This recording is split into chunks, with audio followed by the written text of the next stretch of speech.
Topi Heikkinen will be desperate for a home win here in Finland for round 4 of the FIA World Rallycross Championship. The young Finn has every chance, as so far the first 3 rounds have been won by different drivers in a sensational RX season. Hell was the place to be last round for the young Latvian driver Reinis Nitish. The Supercar rookie looked every bit at home on the top step of the podium.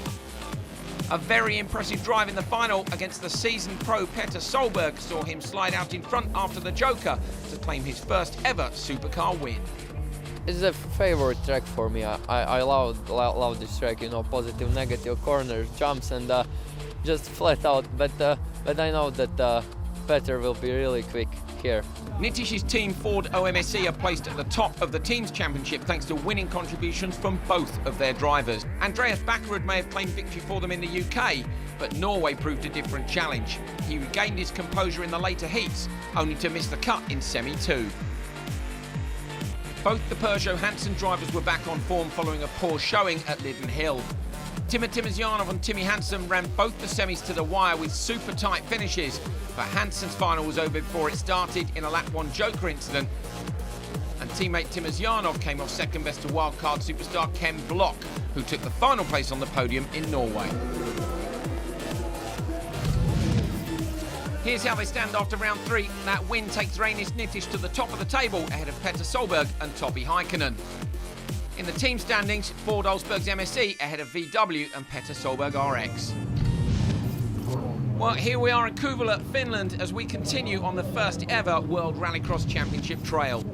We're a quarter of the season down, but the run up to the halfway mark is frantic. 3 events in 3 weeks at Finland, Sweden and Belgium see the teams and drivers racing right up till the cars go on the boat for the long trip to Canada.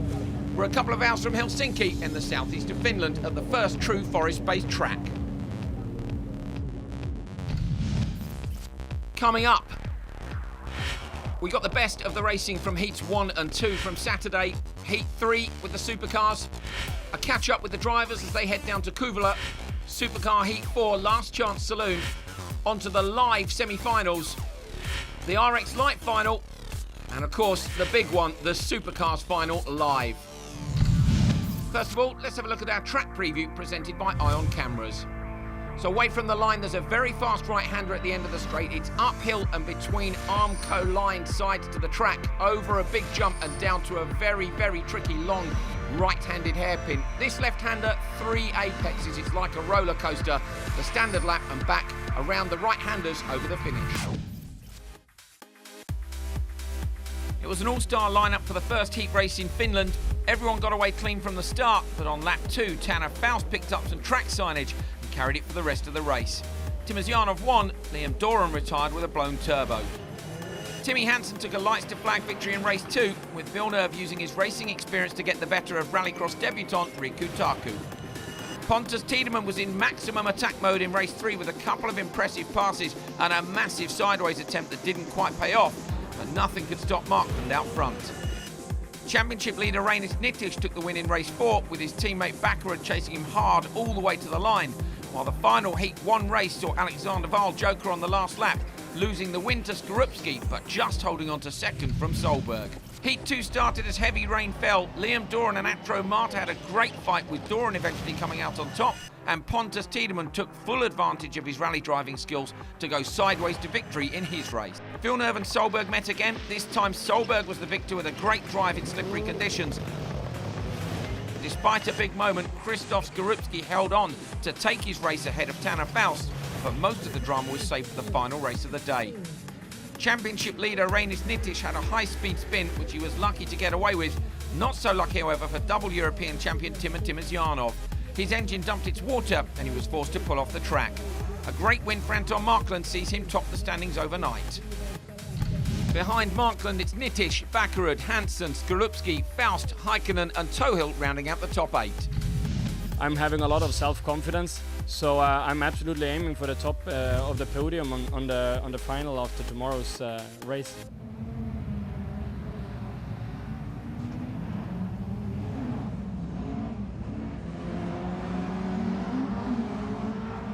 Yeah, the first 2 heats was good. I won the first heat and I'm I think 4th overall in the second heat, but with big mistake I was alone in the track, I follow for Anton Markland, you know, and the first corner it was a little bit over the limit, and yeah, I was turning around and stopped the engine, but yeah, I'm the fourth overall after that, and I'm happy.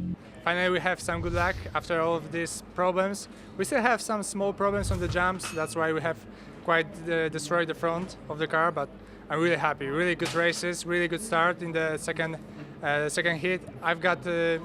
We've got really big question what tires we should choose because the weather was really tricky. And we made, I think, good choice. Of course, the guys after us had even better condition. That's why they were faster. But really, we had really good races, and I'm really happy and looking for tomorrow. I've been in World Rallycross quite many years with coaching and following some drivers. So I know the paddock and I know how it goes, but never driven before. So this was a completely new step for me. But I'm really happy to make it happen, and feels good. We have the speed, like, you know, there's no denying that in practice we were fastest through the whole session. You know, we went out quite early, set the fastest time, and then only went out twice, and other cars went out 4 times, and we held the fastest time for the whole session. So we know we have the speed. There's nothing to do with the car, nothing I've got to do with my lap times. Ultimately, just need to have some good luck. It's a lovely track, and it's a bit like Finland. You know, you have the jumps and you have everything. You have nice gravel. You have the trees flying through you, but the good thing is that it's so equal. It's crazy here, you know. You can't do one mistake, then you're out. You know? The first heat sign got pulled out by somebody, and I drove through it, and I had the sign stuck to the front bumper. It's a huge sign, actually. It went wrapped around the whole front of the car, the whole heat. So it overheated the engine a little bit, but luckily Volkswagen's a bit tough, so didn't damage anything, but cost some time. In the second heat, I lost power steering in the second lap, so I'm still feel like jelly right now after driving it. So it's been an interesting couple heats. The Polo's fast. Markland had an awesome run. Anton did. So I think the 3 Polos that are here tomorrow really have a good chance of fighting for something near the top. We are on the top 7, everybody, Tanner, and even the Markland was fastest guy on the last heat, and now he's the top 1 run. So I'm like a number 1 right now, and it's great. I have a little problem, but somehow it's a good day for us.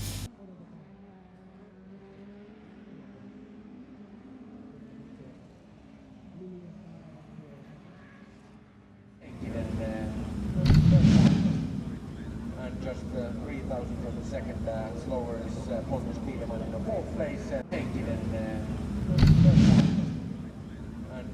Heat 3 was the first of the action on Sunday, and the first race was all about one man. In the middle, in car number 1, Timosyanov. This man was Patsy, local driver, went off in the Joker lap, but all eyes, as we said, were on Timur. He'd had a problem yesterday. He dropped the water out of his engine. The engine was okay. They changed it overnight, but haven't broken a seal, so they're okay in terms of penalty points. And Timosyanov took a fantastic race win. Crowd pleased to see both him and the local drivers. Race 2 was Riku Taku who took the whole shot. And it was Marta in the green Fiesta who clipped the signage. Taku's on his rallycross debut here. Rally driver, normally with Mini. But in the DS3 RX car, a great adaptation of the driving skills. And he was way out in front. Marta, after the jump, maybe broken steering, we think, on the landing, but he clipped the barriers and left Jos Janssen with absolutely nowhere to go. And Taku with clear air out front.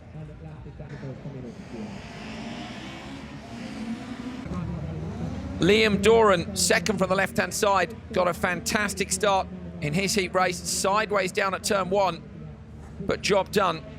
Up behind him was Rajala. There was contact between Villeneuve and Kartinen.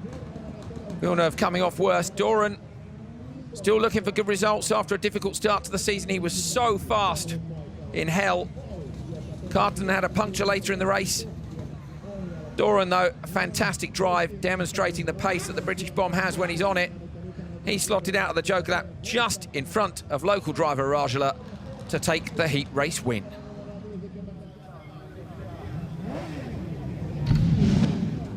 Heat 3, race 4, Tanner Faust, Topi Heikkinen, Derek Tohill, Alexander Wahl and Petter Solberg. Well, this one is going to be very interesting indeed. We've got Wahl and Solberg side by side. Those two had a finish that was just 7/100ths apart yesterday. Solberg won't mind coming from the outside of the grid. He'll be able to sweep right the way across in his typical Petter sideways style. In the middle, we've got Derek Tohill, who's having a great weekend here. Definitely his strongest showing in World Rallycross. Home driver Topi Heikkinen on board with him, just about to go through the procedure to start. There he goes, clutch down gear, anti-lag on. And don't forget Faust, who was the winner here last time out. This start's really important. Great start by Solberg. Val's been left behind, so Val's been dumped at the start. Tanner Faust drops in behind Heikkinen from the same team. Derek Tohill, though, comes around the outside of all of them. Solberg's going to have to squeeze in. Contact between Solberg, Faust and Tohill. Somehow everybody's got away with that one. Faust sliding around the outside. And Val is now after the back of the pack. Carnage at the first corner again. Of course, no joker up here, Eric, so there's no chance to get out of the pack. No, these are 5 very fast and very aggressive drivers, so I think that's, yeah. On board with Heikkinen. Can see him working away there, leading this one. Faust is right behind him. I think that's Petter that's gone straight to the joker lap with Val with him as well. Derek Tohill running a little bit wide on the exit there, but Tohill comes out just in front of Solberg. That's disappointing for Solberg. Might get held up. Faust right behind Heikkinen. Yeah, Heikkinen is, of course, where we want to be now in his home race, but Faust is really pushing. When we have a look at the onboards with Heikkinen, we'll get Eric Foran to talk us through some of what's going on. It's a very, very busy track, technically, like a roller coaster through that inside section. Heikkinen around the outside, Eric. Yeah, he looks very calm, I would say. A little bit of handbrake on that long left-hander. Yeah, I think they're on 3rd gear, and it's a very long left-hander. It's very slippery. Actually, the tarmac is also slippery here. Faust coming out of the joker just in front of Tohill and Solberg. So Solberg hasn't managed to get past Tohill. Faust now then has done it. Tohill's still got to joker. We can expect him to drop back, but Faust hasn't. So this is going to be between Topi and Faust. Up at the far end of the circuit now through the long right-hander up the hill. 3 cars and train. Solberg must be frustrated. Yeah, it's always frustrating when you feel like you're a lot faster and you can't get through. But of course it is about heat time, you know, this is for overall qualifying. Yeah, of course, and you need to have a good start, and Solberg was on the outside, and then sometimes you get stuck behind, and that's how it is. So he's stuck behind Tohill. Tohill's gone for the joker now, though, so Solberg now released. Faust runs up the bank at the outside. Faust backs it into the final corner. Lovely drive by him. Solberg's behind him. Heikkinen has still got his joker to do, and what is the gap down to? It's on the last lap. I think Faust might get this done, Eric. Yeah, I'm quite sure he will take the win here. He's been closing the gap. Let's see what it is now. Faust 1.3 back. Heikkinen flies over the crest. So Heikkinen pushing, but Faust is going to get the overlap here. What about Solberg, 2.6 back? Yeah, maybe it will be tight even with Solberg. Maybe he's been a little bit too careful in the lead here, Heikkinen. Easier to lead or easier to follow? I think it's easier to follow. To have someone you can look at. Somebody to chase. Faust then comes alongside Heikkinen. Who's going to get this one? Closer than I thought it was going to be. Faust backs it in all the way around the outside. Heikkinen side to side over the gravel. I have no idea who took that. Absolutely no idea. Solberg in 3rd place. Heikkinen the winner with Solberg. We think Heikkinen's the winner. The timing screens are showing Heikkinen, then Solberg, and Faust at the bottom, but I think Faust didn't get over the timing loop. I don't think Faust got over the timing loop because it was really wide. This is going to be very interesting indeed. They're going to have to go to the stewards for this, I think, because Faust has gone so far off the track that he's missed the timing loop. Heikkinen away from the line, Tohill in the middle. Faust slots in behind Heikkinen and up around the first corner. Heikkinen gives Tohill a nudge there. Solberg over the gravel, Eric. Yeah. And as I said, it's very slippery up to the 2nd corner. And everybody's braking, and when you're full on brake, there's no control really of the car. And if you lock the brakes, then you will hit the car in front. So it will always be very hard in that corner, I would say. Exciting, very exciting. So we have confirmation then the timing screen has changed that Tanner Faust has won that one. That's good news for him with Heikkinen behind. Here's the replay and you'll see why it was a little bit complicated with the timing. Faust sideways, look how far off the circuit is. Yeah. He goes too wide to be picked up by the timing loop. Heikkinen alongside him, absolutely outrageous finish to that one. Yeah, we can see Faust had a better lap the lap before, but then Heikkinen was on the inside when he exited the joker, and that's, as we see, a big advantage. Here's the result then. Tanner Faust with a 2:53.4. Topi Heikkinen with a 2:53.5. Both those guys faster than the previous drivers. Solberg, Tohill and Val. Let's have a chat with Molly. That was an incredible finish. I guess it was a close race. Who did you feel had won it? I guess Faust has won it, but... Yeah, I don't know yet. I think I was asking from Topi. Topi was thinking that he was a little bit on the front of Faust, but we don't know it yet. We need to think about it. Yeah, of course it was really tough race with the guys. Oh yeah, now there is the result. Faust was faster, but yeah. I mean, just now for the next one we need to push a little bit more harder and be on the top of Faust. Thank you very much. Final heat race then of Heat 3. Anton Markland, Timmy Hansen, Andreas Backerud, Reinis Nitish and Krzysztof Skorupski.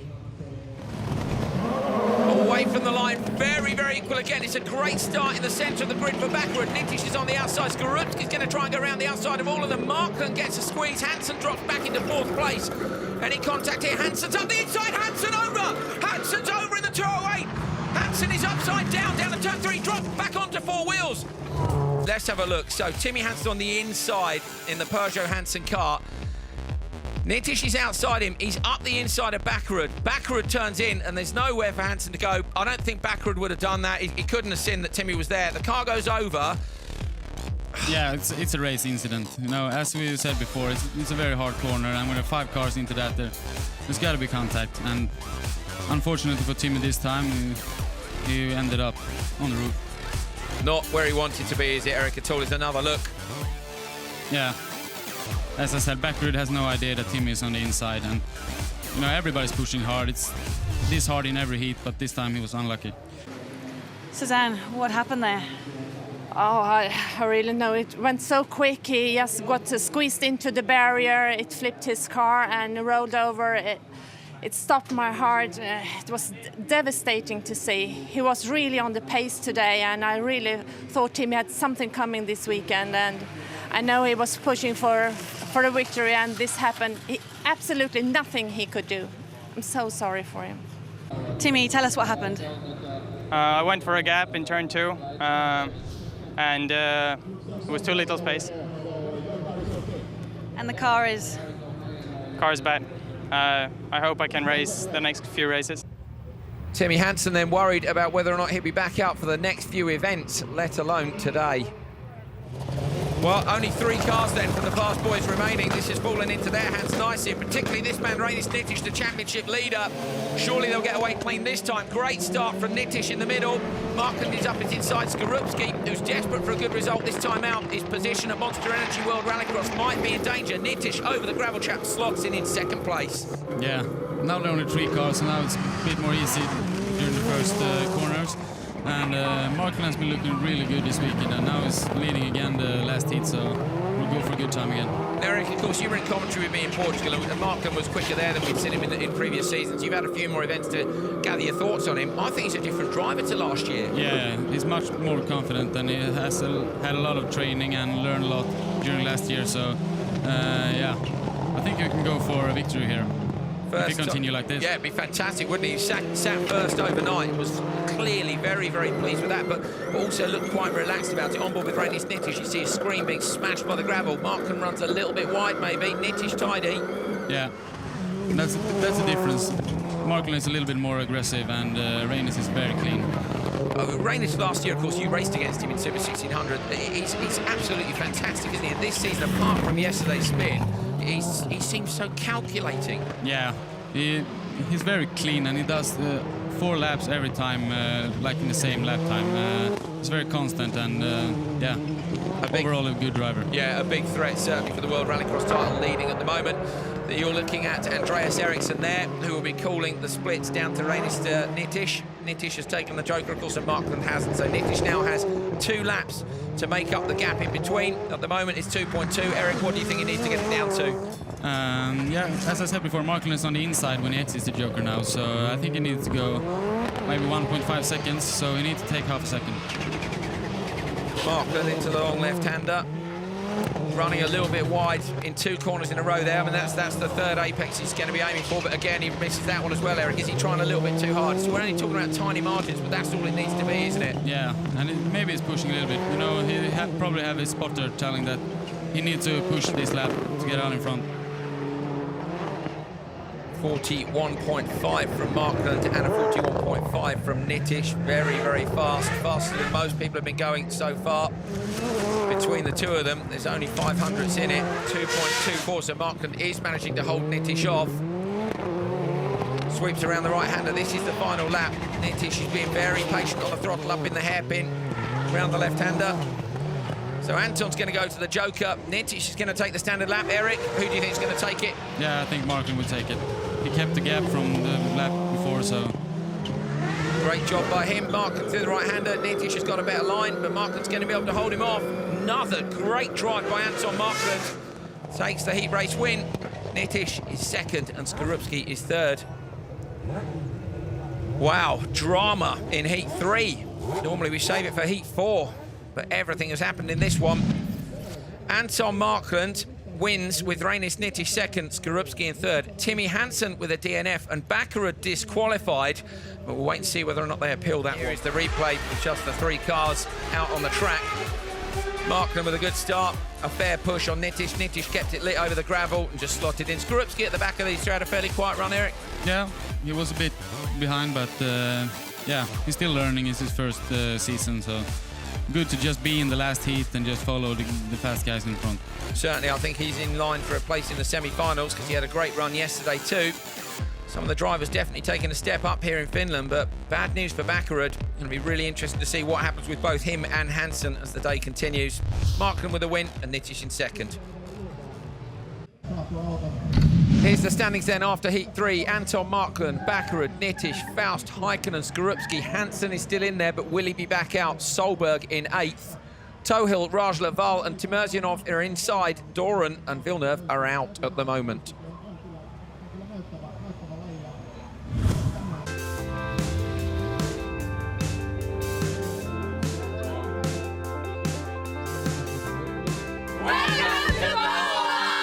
Perfect to be here in this square, to be with everybody here with spectators. Yeah, we are very happy that this stuff is happening here. We are coming to the city and meet everybody.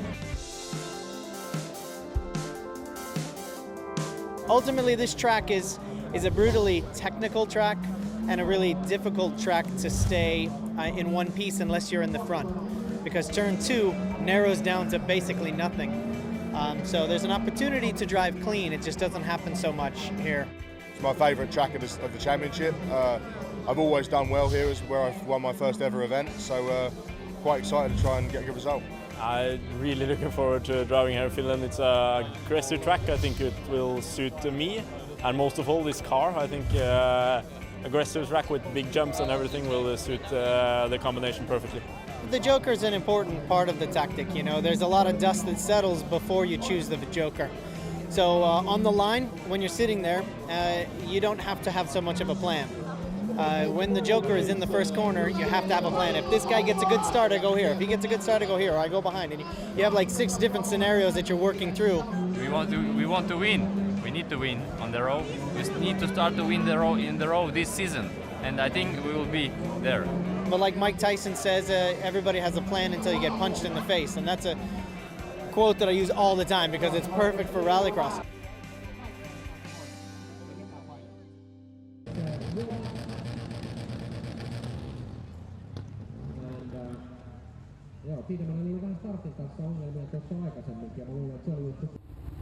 Well, now you are on board for me from the first practice this morning, and obviously it's always done some changes before you do a test. So now we are flat out on the straight, and now you can see I adjust the brake balance because we did the adjustment with the center diff, and then I need to get more brakes to the front because I lost the back end a little bit from the start there. So now we are flat out again. Bloody hell, it looks strange with the pedals.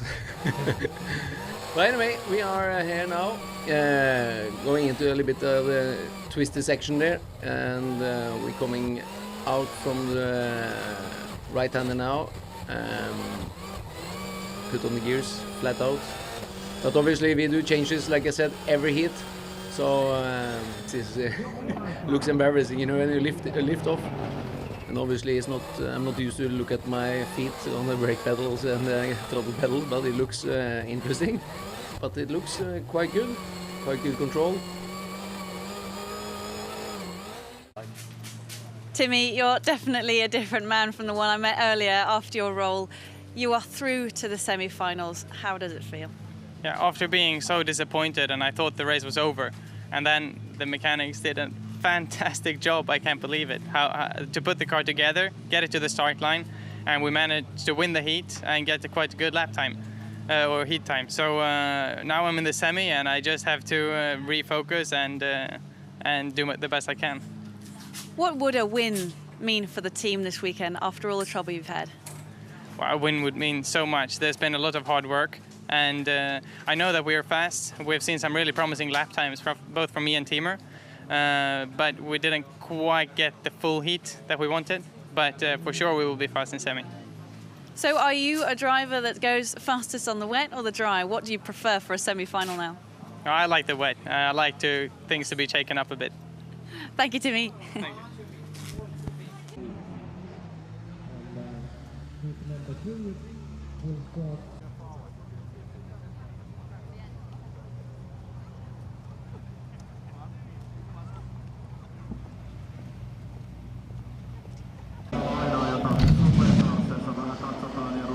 As Heat 4 got underway, all eyes were on one man.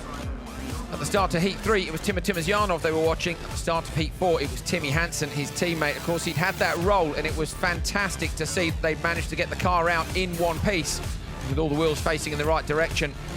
Hansen in a battle with Marta. Marta had the better of him after Hansen got into turn 1 a little bit too quickly. But Marta over the jump, you saw the sparks from underneath the car. We're not sure what it was. But exiting the hairpin, Marta lost traction, got sideways, and Hansen just went past him like he was standing still. Fantastic recovery from the young driver. Marta climbing out the car. He was okay, the car wasn't, but Timmy Hansen will be continuing. Well, still very wet conditions here in Finland as we get ready for race 2 of Heat 4. Here's how they line up. It's Teemu Patsi, Aki Karttunen and Andre Uun.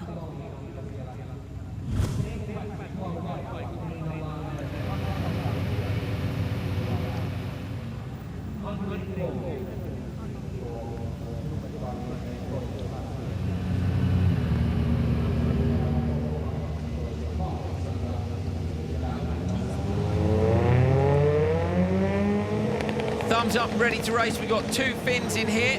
Bit of a home race for them, away from the line again, all the cars bogged down. Eric, what do you do with the settings at the start there? We saw yesterday 4 out of the 5 cars sometimes in the wet would kind of sit and bog and not seem to go very quickly. Yeah, normally when it's wet you have the whole setup a bit softer to get more traction. It's all about traction in these conditions. And what about the engine settings? I take it you're talking about suspension there, or are we talking... So it's a soft suspension. What do you do with the engine settings for the launch? I mean, it's a complicated procedure anyway, but you can tweak it if it... Oh! Very, very sideways for Uun. Just holds onto it and clattered in the meantime as he exits that very, very slippery downhill hairpin. Yeah, talk the start procedure, Eric. Yeah, you have lower RPM, and the idea is to not have so much wheel spin. Oh, spin! Another spin! Sorry, Patsy takes a spin. You can see how slippery it is. Yeah. Yeah, you're trying to have, not too much wheel spin. So they will go definitely lower in the RPM with launch control than in dry. So yeah, it's all about getting the grip fast. And might we see some of the top guys gamble, do you think, with the settings for the launch or not? Yeah, that's always difficult, because if you have too low RPM, then the engine will die. So it's a bit of gambling, and it's very difficult in the rain, actually, because there's so much power and not so much grip. Now, it's quite difficult in the dry anyway, isn't it? You were talking to me earlier on today about the start procedure. Of course, you raced one of the DS3 World Rallycross Supercars at Linden Hill, and you're due to use it again in Hollier, so I bet you're looking forward to that. But to get it off the line, talk us through what you have to do. Yeah, it's quite of a procedure. You need to put the gear in, and then you have a button for the launch control, and so it's a bit of a procedure. You put the anti-lag on, and then full throttle, release the throttle, and a button. It's a bit of a procedure. So quite a lot to remember in the run to start, and not very long to do it. Of course, the ready to race board goes up, and I mean, you don't want to be on the throttle for too long, I take it. No, of course. That's why all the drivers try to watch the start for the heat before, and so they know what's happening, to be prepared. Up and over the crest for the Skoda Fabia. It's the slightly older shape. You can hear the wastegate chattering away.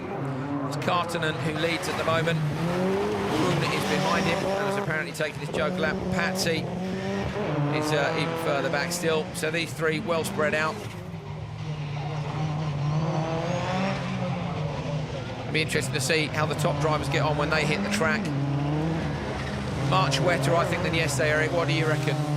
Yeah, I think it looks very slippery, and I know I've been driving here in the wet, and the track is very slippery because there's many corners where you go like here on gravel and then onto tarmac, so you put a lot of gravel with you onto the tarmac, and wet tarmac with gravel, and yeah, mud is very slippery. It's an interesting circuit because none of the gravel sections are actually on corners, are they? All the corners are tar, but the gravel gets dragged where we normally see it clean. In wet conditions, it gets worse. Yeah, so that's basically the hardest. I think the grip on the gravel is quite good with these tires, but I think the tarmac is normally the problem. Kind of the opposite way round at Lynn Hill earlier this year. We saw very abrasive conditions there on the tar. So it just depends on each circuit. These rallycross circuits so individual. Great to see. Fantastic to be here in Finland. And Kartinen takes a win in his heat race that will please the crowd. Un comes across in second, one more corner to go. Was super sideways on this last turn last time out. A little bit more sensible this time. Used half the gravel trap, only a quarter of the gravel trap this time.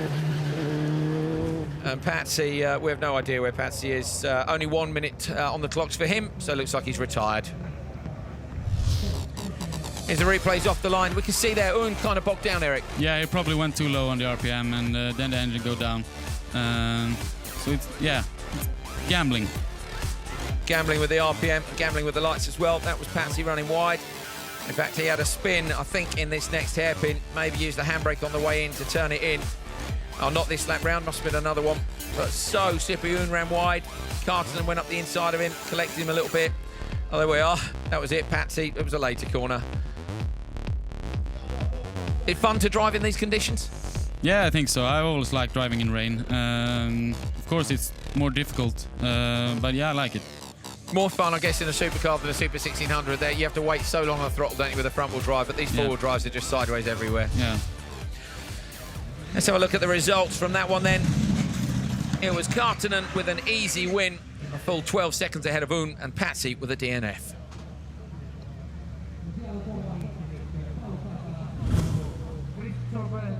Aki, you just won a race in front of your home crowd. Is it good? That's good, but last races goes worst, and I hope this enough, but I think not so. Race 3 of Heat 4. We're starting to get towards the quick boys now. Krzysztof Skorupski, Pontus Tiedemann, Alexander Wahl, Riku Tako, and Jacques Villeneuve.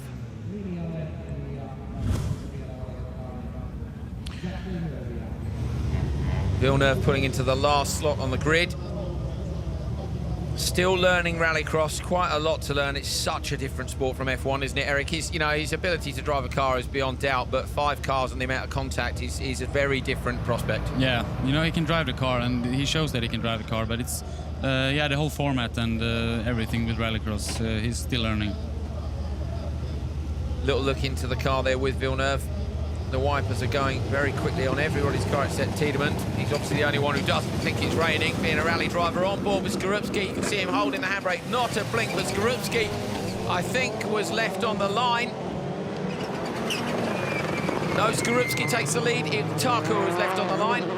Or contact there as well between Wahl and Tiedemann, and then Wahl spun round. Villeneuve clattered both of those. Villeneuve, I think, had contact with Wahl as well. Wahl's left spun at the first corner. Let's get another look at that to see exactly what happened. It's Skorupski who got away from the line. We were on board with him, and as we cut to the other shot, I wasn't sure if it was him. Oh, and up the inside now, Villeneuve passes Tiedemann. Nice move. Is Tiedemann going to get the cut back on the gravel? He's got a little bit more traction on the exit, but Villeneuve got it done. Yeah, Villeneuve is very aggressive here. But now, yeah, he's passed again, but Tiedemann. So backwards and forwards, Tiedemann up the inside. We think that car 25 we're hearing is under investigation. So Villeneuve is under investigation, possibly for that contact on the first lap, and we think he might be carrying a puncture as well. So Villeneuve struggling to get the car to. There he is, front right. Oh, Wahl's in the middle of the track. Wahl's car is in the middle of the track. Quite surprising that hasn't red flagged. I'm guessing Wahl is out of it, or it would have been. There we go. Villeneuve in third place, as we say, under investigation and with a puncture. Eric, so much going on. Yeah, so much action. And I think they're all surprised by how slippery it is into that second corner. Because tell us about Val as well. Sorry to interrupt, Terry, but he's having a tough time at the minute, isn't he? Yeah, he's having a very tough time. I think he's not really happy with the car, how it handles, and of course this is not about the car. Now it was pushed or something, but overall this season he has had a very tough time. Struggling. Yeah, struggling with the car and with the setup. It's very much, it's Petter's car, isn't it, from last year? We saw how sideways he drove it, and Val had a Hansen car last year, maybe prefers something which handles a little bit differently. We're seeing a battle in out the commentary box between Villeneuve, here we are, and you can see it now as well, and Tarku. Nobody's taken their Joker lap yet. Villeneuve still carrying on with a front right puncture. There is Skorupski.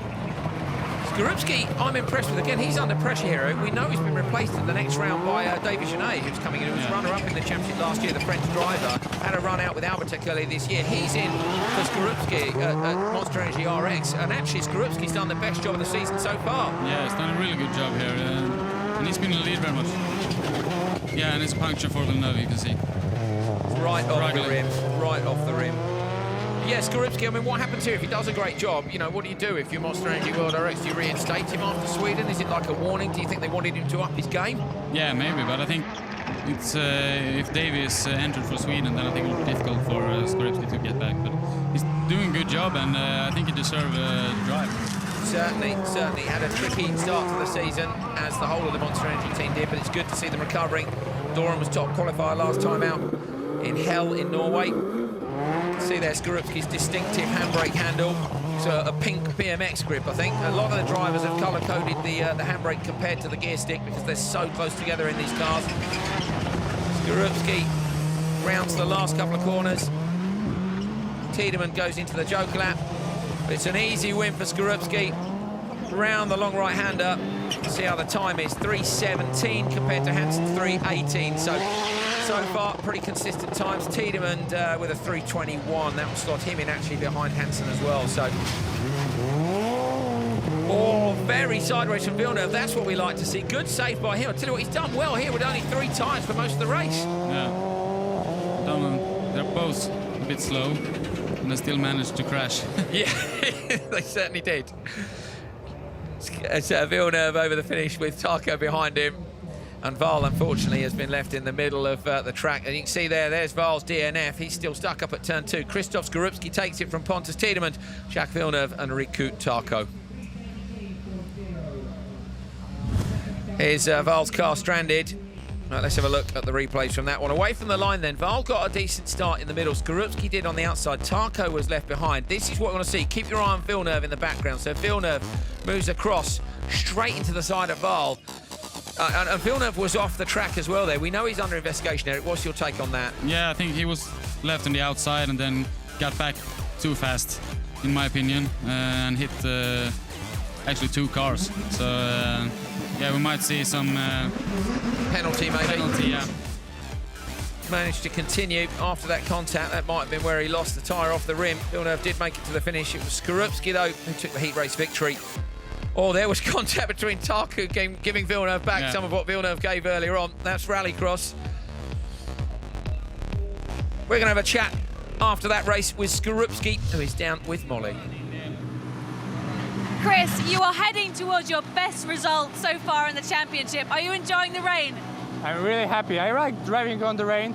I was maybe a little bit too carefully, but I really tried to keep tight and just not make any mistake. I know how tricky is this condition. So the race was pretty good.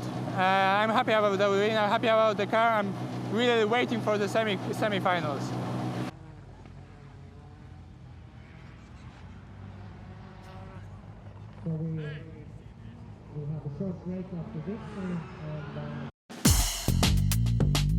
Hi guys, I'm Timmy Hansen.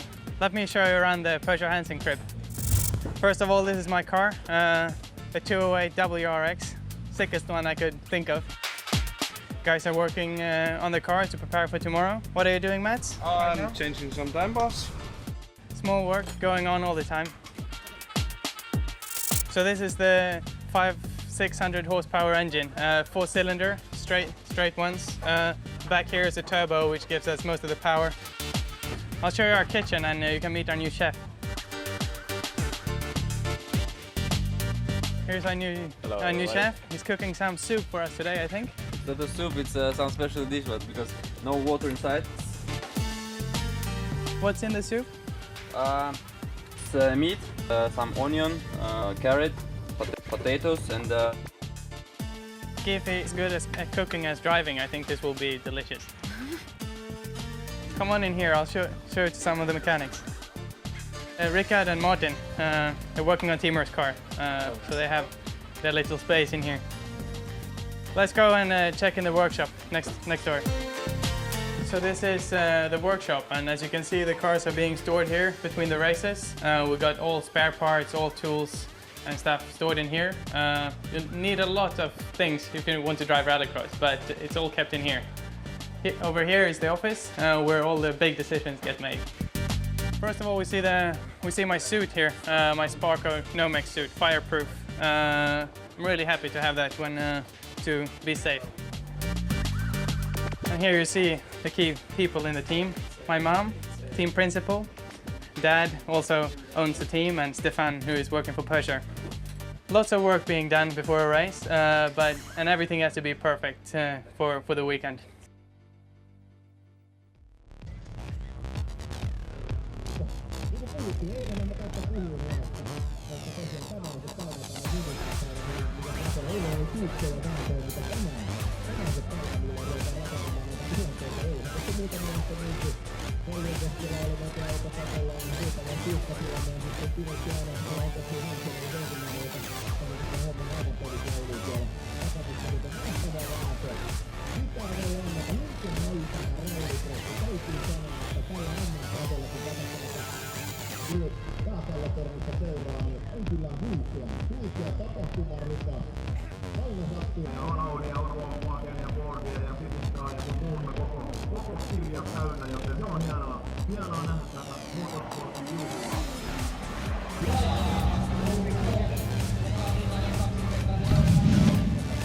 Heat 4, race 4, Petter Solberg, Liam Doran, Johnny-Pekka Rajala, Timo Timosjanov and Derek Tohill.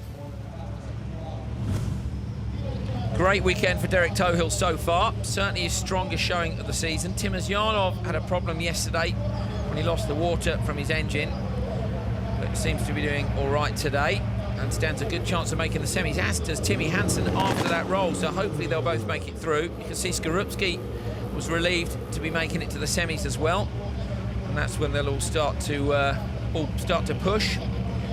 Liam Doran, top qualifier from Norway, and then on the inside of them all, Petter Solberg. So Solberg and Doran on the inside. Neither of those guys is afraid to go sideways in turn one. They could get kind of a block pass there. Timosjanov touching the radio button.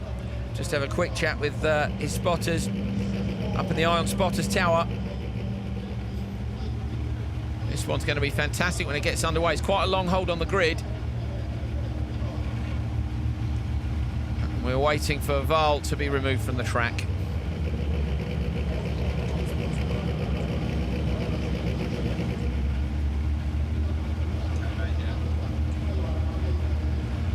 Looking forward to this one.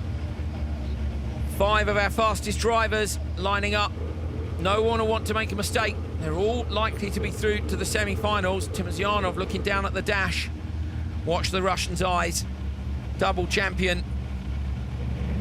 Super concentrated. No blinking stare from him all weekend. Petter Solberg and Liam Doran, chat with both of them this weekend. They're both taking what they call the sensible approach, saying they don't need to win every race. They just need to make it through to the semis, and then it's flat out.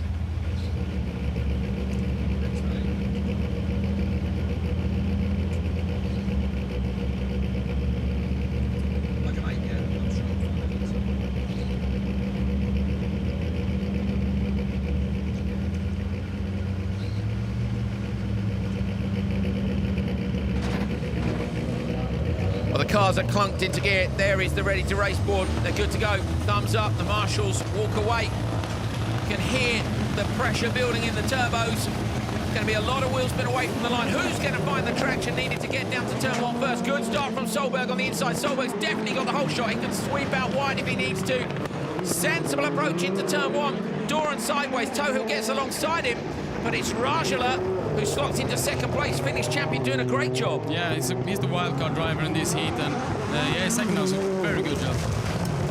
Certainly knows the circuit well. He was champion last year in Supernational and Supercar in Finland. So Johnny-Pekka Rajala is doing a fantastic job here. He's right behind Solberg. Derek Tohill I've been impressed with this weekend. Yeah, him also. He's been struggling a bit getting to Supercar the first events, but now, yeah, it seems like he's comfortable now. Liam Doran goes to the Joker Lap. Sensible decision. He was bottled up behind Tohill, who, of course, he runs out of his LD Motorsports team. Not good to take a client off the track, so Doran goes to the Joker Lap, so does Timosyanov. Timosyanov not with a great start, but he doesn't need to do much here. He just needs to carry on, and these guys should all go through. Petter Solberg uses all the track and the gravel trap.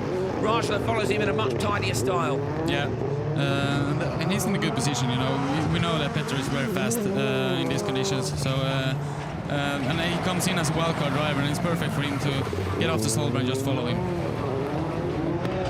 Around the right-hander. Dirt flying up, the cars are filthy compared to yesterday. The forecast was for rain this afternoon. It came in a little bit earlier than we thought. We thought he might turn up for the semis. Rajala goes to the Joker Lap. I think Solberg was maybe holding him up there, so this will be interesting. Rajala and Tohill have both gone to the Joker Lap. Round to the right, they're going to slot out in front of Doran and Timosyanov, who've also jokered. So this is a genuinely very good drive from Rajala and Tohill. They've got the jump. Timosyanov is looking up the inside, I can see from the commentary position of Doran. Not sure, no, he didn't get it done. Doran holds on to the position. We can see that at the far end of the track. Got a great view from the Iron Spotters down here. Solberg's in the lead, but he's the only man yet to joker. How long does he need, Eric? He needs about 2 seconds, and I actually think that Rajala is catching him a bit, so he will be tight. Sensible decision then from Rajala to joke and get out of traffic. Yeah, he got clear track, and as you say, he knows the track's very good, so... Well, what do you do if you're Petter here? You're looking in your mirrors and you realise that everybody's gaining on you. He's going for a last lap joker. It's done. Surely it's done. Yeah. It looks like he might have some trouble. If he's not slowing down very much. Oh, he is. Solberg then struggling. No signs of anything obvious just yet. But going backwards, certainly in terms of time, he's sideways. He's not got the traction the others have got. I'm not convinced, Eric, that he might not drop back out in 5th place if he's not careful. Yeah, it seems like he struggled with the speed. 3 tenths, nearly 4 tenths for Solberg. Well, it's not now. You can see that. It's absolutely bumper to bumper. Kadu is seeing who's in. There we are. Tohill is plus 1.2. Far back as Timosyanov is only 3 back from there, so Tohill that be from the car in front. I think all 3 of those guys. Solberg here is going to slot out to the middle of a pack of cars. Let's see where he ends up. He's got to joker this time round. Look for Solberg to go straight on. He's got the only clean car because he's led since turn 1, but everybody behind him has been closing him down. He goes over the curbs. Rajala is definitely going to get him. I think Tohill is as well, so Rajala's got him. Tohill's going to come out alongside. Solberg slots in just in front of Timosyanov. Timosyanov might get up the inside on the exit. He does. But yeah, Timosyanov's got him as well. So Timosyanov got him at the line. Solberg goes from 1st to 4th at the last corner of his heat race. Time-wise, 3:16, 3:19 for those guys. Here's the result. You can see the times for yourselves. Rajala, Tohill, Timosyanov, Solberg and Liam Doran, all within 3 seconds of each other, and those times are competitive for the conditions. They'll slot in between 2nd and 7th overall so far. Eric, look at the start. Yeah, it's a good start from Rajala, the wildcard driver. He did a really good job winning this heat because there are 4 very fast and regular drivers. Timosyanov went backwards at the start. Too much revs, do you think? Yeah, maybe. It looks like that. And he fought back from last position and managed to pass Liam and, just Solberg in this last corner. Do you think there was a problem for Solberg, or has he just misjudged the conditions and has given it the rally style and it hasn't worked out? Maybe some small problem because he was slowing a bit much, I think, because he should normally be fast in these conditions. Solberg came across the line in 4th. Times were good for all of them.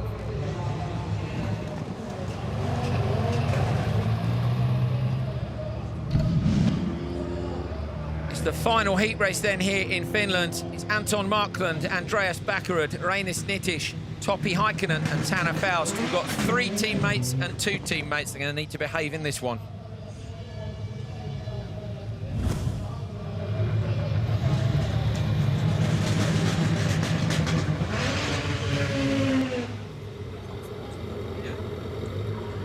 On board with Topi Heikkinen. He's there in front of his home crowd. He's doing a great job this weekend. Anton Markland is currently sitting at the top of the standings. Him, of course, and Häkkinen are teammates. We've got Nitish and Backerud, who've driven very clever when they've needed to this year when they've been together. And then, of course, we've got wildcard Tanner Faust. So Tanner, not in the whole championship. He can be a little bit more aggressive if he wants to, but he won't want to take off either of the Markland VWs. Turn 1, in fact, right the way through to turn 4 is going to be very, very interesting indeed. Lights are about to go out on the 5 fastest drivers here in Finland for round 4 of the FIA World Rallycross Championship. Even start, great job by Faust on the outside, so it's Faust and Häkkinen have got away from the line best. Markland's dropped back, I think Faust is going to get turned in first of all. Häkkinen protecting him from the rear. And at the back you can see what a difference it makes in terms of visibility. So Tanner Faust, the winner here last year in Finland with a great start. Häkkinen stops in behind him, I think it's Backerud. Nitish maybe at the back of the pack, hard to tell with all the mud that's flying up and over the jump and down into the braking zone. Yeah, we see a bit more careful driving here because, as you said, they're all teammates, so they will, yeah, they're not pushing each other, I would say. They won't want an awkward lunch break, will they? No. Always bad if you fired your teammate off. That's both the Olsbergs cars, again, have joked on the same lap. So Backerud and Nitish have both joked on the same lap. They're going to slot out at the back of the 3 VWs. So we've got a VW Polo train led by Tanner Faust. Second place is Häkkinen, then Markland, Backerud and Nitish. Nothing in it between these guys. They'll all just want a clean run. 1.5 back for Häkkinen now. Faust doing a good job here of building a gap. Maybe be able to get enough to take the Joker. Yeah, I think, you know, it's a big advantage to be in front in these conditions because you have a clear windscreen and everything. And I think all of them will be quite careful because they're in a good position in the overall classification, and they know that if they just finish this heat, yeah, clean, then they will be in the semi-final in a good position. Tanner does such a good job over here in Europe, doesn't he? He's not, I mean, we saw Ken Block at the last round. Of course, that was Ken's first visit here, but Tanner's been coming in for years now and loves this championship and these tracks. Yeah, and he's always been fast, and he's been winning events every year, I think, when he's been here. So Häkkinen ran wide there. Markland's got up the inside of him, and Backerud as well. So Häkkinen with a mistake. Pressure in front of the home crowd, drops back. Nitish is now all over the back of him, and Nitish has already taken his joke lap. So Häkkinen's got problems. Markland runs wide. Backerud is up the inside of him, so Markland has now made a mistake as well, and Backerud has got up to second place. Markland's still got a joker as well, so both these guys have got joker. I think they're going to get overtaken by Nitish, but Faust, what's the gap back between Faust and Backerud? That's the important one. Is Faust going to go for the joker now? He does. Faust joker. No, he doesn't. Standard lap, joker lap. It is the joker lap. Into the joker lap. Couldn't decide myself. Eric, who's going to come out? Yeah, Faust will take it. Easy job by Faust. He does it. Onto the start, finish straight. No problem at all. He's got a lap to go. Didn't even need that final lap to take it. And Häkkinen is really, really struggling at the back of the pack. Yeah, and Markland also. It looks like he's going a bit attacking too much. You need to be a little more careful in these conditions. And Markland still has to do the joker.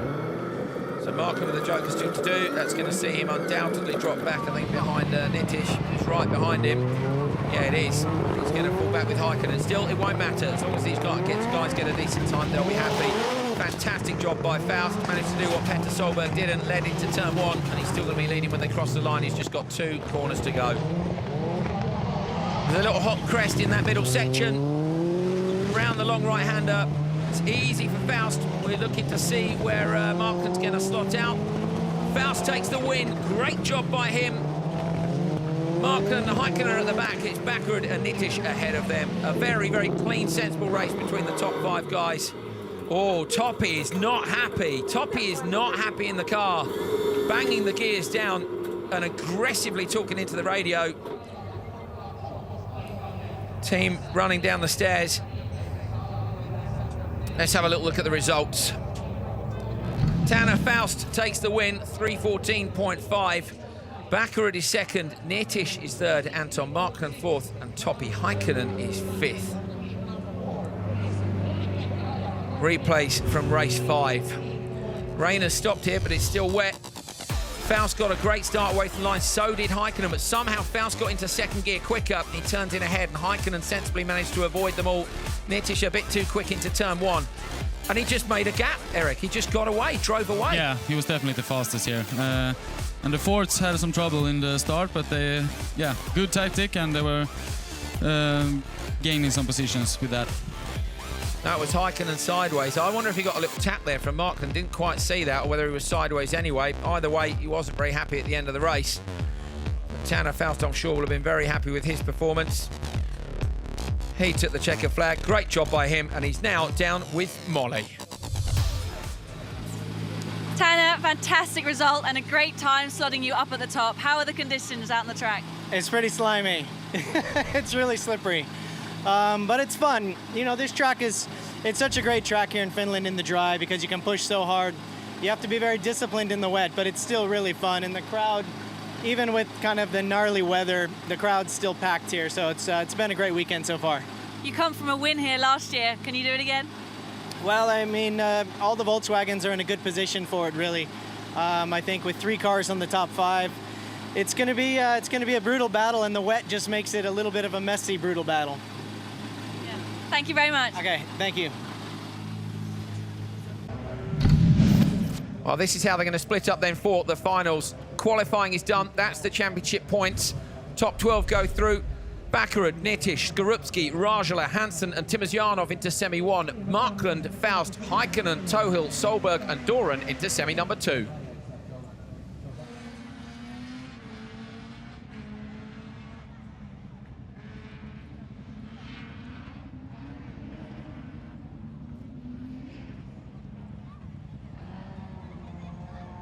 What is the track like to drive on in these conditions when it's raining and the gravel comes out on the tarmac? And we've been here on this track on this condition 2012, and I was having great fun on driving. Now it's less funny because you can't slide. You need to keep the line correctly. But in the end, the track is it's the same for everybody, and you need to be in this condition to understand what's happened and be a clever boy. So for both you and Timmy, it's been a difficult weekend, but you fought your way back, and I guess ultimately one of you wants the win this weekend. Yeah, I think we can both win. I know we can't because we're in the semi-final, but we will try to be in the final first of all, and then we will see what's happening in the finals. Andreas, it's been an eventful day. There was a black flag, there was a rerun, and now after 4 heats, you're right up at the top there. Tell us about your day. It was so far so good. I mean, I have no idea what happened when I got the black flag, but I heard the steward made a little mistake, and it's human being to do mistakes. So I mean, I do a lot of them all the time. So try to avoid them when I'm racing. So in the crash there with Timmy, I didn't see him. My mirror was down. I drove the normal line. I felt I had a car inside. He hit the fence. I saw his hood, and I was like, okay, I need to get out of this. As a driver, I mean, the conditions are quite demanding out here. You know, it's rain and the gravel is all over the tarmac. You know, how is the car handling? Oh, the car is perfect. I mean, you need to be quite easy on the throttle, and because we have a beast with 600 horsepower. But I'm just waiting for the snow till we get the stud tires on. You know? No, but it's quite funny. It's really hard. It's tricky. You don't see anything if you are behind, so it's better just take the start. Yeah, I want to beat him. No, but we need to be clear and lap by lap without mistakes, and we need to be in front. I guess you're confident after your big win in Norway. You know, how do you think you could get another win here in Finland? Yeah, I will try to do my best. You know, the Norway win was 2 days of my life, but now it's another race, another spectators, another drivers, and yeah, everybody are fast here, but I try to win, of sure. Does it help having so many people here from Latvia? Yeah, you know, the feeling is that the race is in Latvia now.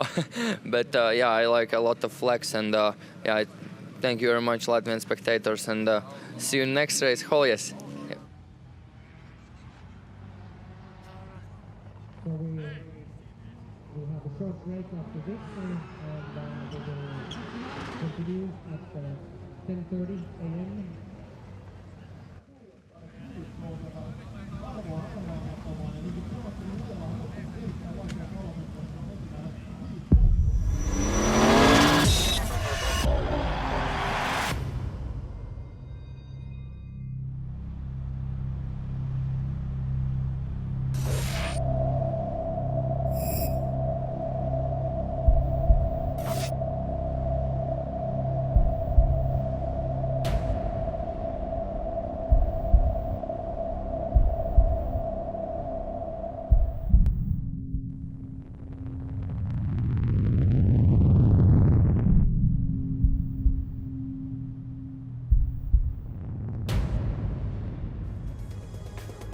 no one can beat the Finnish high flyers. Topi Häkkinen will be hoping there will be some clear air between himself and the rest of the field come the checkered flag this weekend, as he will aim to become the 4th driver to win a race in as many rounds in this utterly thrilling season of World Rallycross. Of course, it means a lot for me. Everybody expects like I win this race, but still it's a lot of work to do if I want to win it. For one young 18-year-old Latvian, hell was the greatest place on earth. Reinis Nitish was on the top step last time out in Norway. A near-perfect drive in the final saw him pop out of the Joker lap on the final lap in front of round 1 winner Petter Solberg to claim his maiden RX victory in his rookie supercar year. Yeah, the feeling is amazing, you know, and the race was amazing. Really good fight with Petter Solberg, and I like it. I love it, and now I'm looking forward. And it's not enough for me with one victory. I want more. Nitish's Ford MSC teammate Andreas Bakkerud was leading the championship coming into Norway following his race victory in the UK, but the young Norwegian didn't get off to a great start. Perhaps as a result of home race nerves, or maybe it was just the new moustache. Either way, he regained his composure, only to miss the cut in semi-final 2. The Peugeot Hansen team were back on form after a very disappointing round in the UK. Timo Timošjanov and Timmy Hansen had near photo finishes in their exciting semi-finals, but Hansen's off in the Joker in the final put pay to his podium chance. 2013 champion Timošjanov opted to Joker on lap 4, leaving the door open for showman Ken Block to take the last step on the podium in his first ever World Rallycross event. Here's the championship standings after round 3. Reinis Nitish takes the lead in the championship from Petter Solberg and Topi Häkkinen. And in the team's championship, it's Ford OMSE from VW and Petter Solberg RX. The top guys in the table will have to keep an eye on each other and returning wildcard Tanner Faust. Faust won in Finland last year after Petter Solberg looked to be a surefire winner, but was denied his first ever RX win when his steering broke. It was actually very good. And I love this track. It's very exciting. It's like a rally stage. But obviously after, I don't know, leading with how many meters, it was quite a lot. Then I came over the jump and I broke one of the bolts in the front geometry. And 1.5 lap to go, and I was devastated. I tell you, I remember it really well. It was very hard. The engineers and the mechanics was crying. Even me was crying, because we really wanted to win. Finland marks the 1/4 point of the season, with back-to-back rounds in Sweden and Belgium to follow before a mid-season break and then a trip over the pond to Canada. Kouvola is the host city for us here in Finland, situated in the southeast of the country and located in beautiful forest, with the river Kymi winding through the region. Let's have a look at our track preview presented by Ion Camera. So away from the line down to a very fast right-hander, it's then uphill and it's 5 cars into 1 as they go through a narrow section up and over the 2 crests. The second one, a big jump down into this tricky tightening right-hander, a roller coaster, 3 apexes to the left and then 2 right-handers back to the line.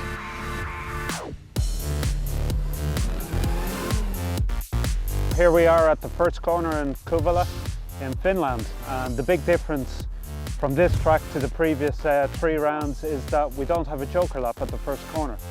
So that creates generally chaos at the top of the hill here. The problem is you want to carry speed on the exit of this corner and cars are going to be to the outside. So you got to try and cut in tight, because if you're on the outside at the top of that hill, you're going to let a lot of cars get in underneath you. And if they get a chance of getting underneath you there, they're going to force you out wide, they're going to lean on you, and you're going to be up on the bank on the far side of that corner. Here's the surface split in Kouvola. It's 42% dirt and 58% tar. So we are here in front of the biggest jump of the year. It's a really tough jump. You're coming fast, you're landing hard, and immediately when you land, you have to brake on gravel, and then a transition to tarmac. And if you aren't braking early enough, you will probably hit the wall on the outside and have some problems. At the very end of the lap is the joker, and that can change everything.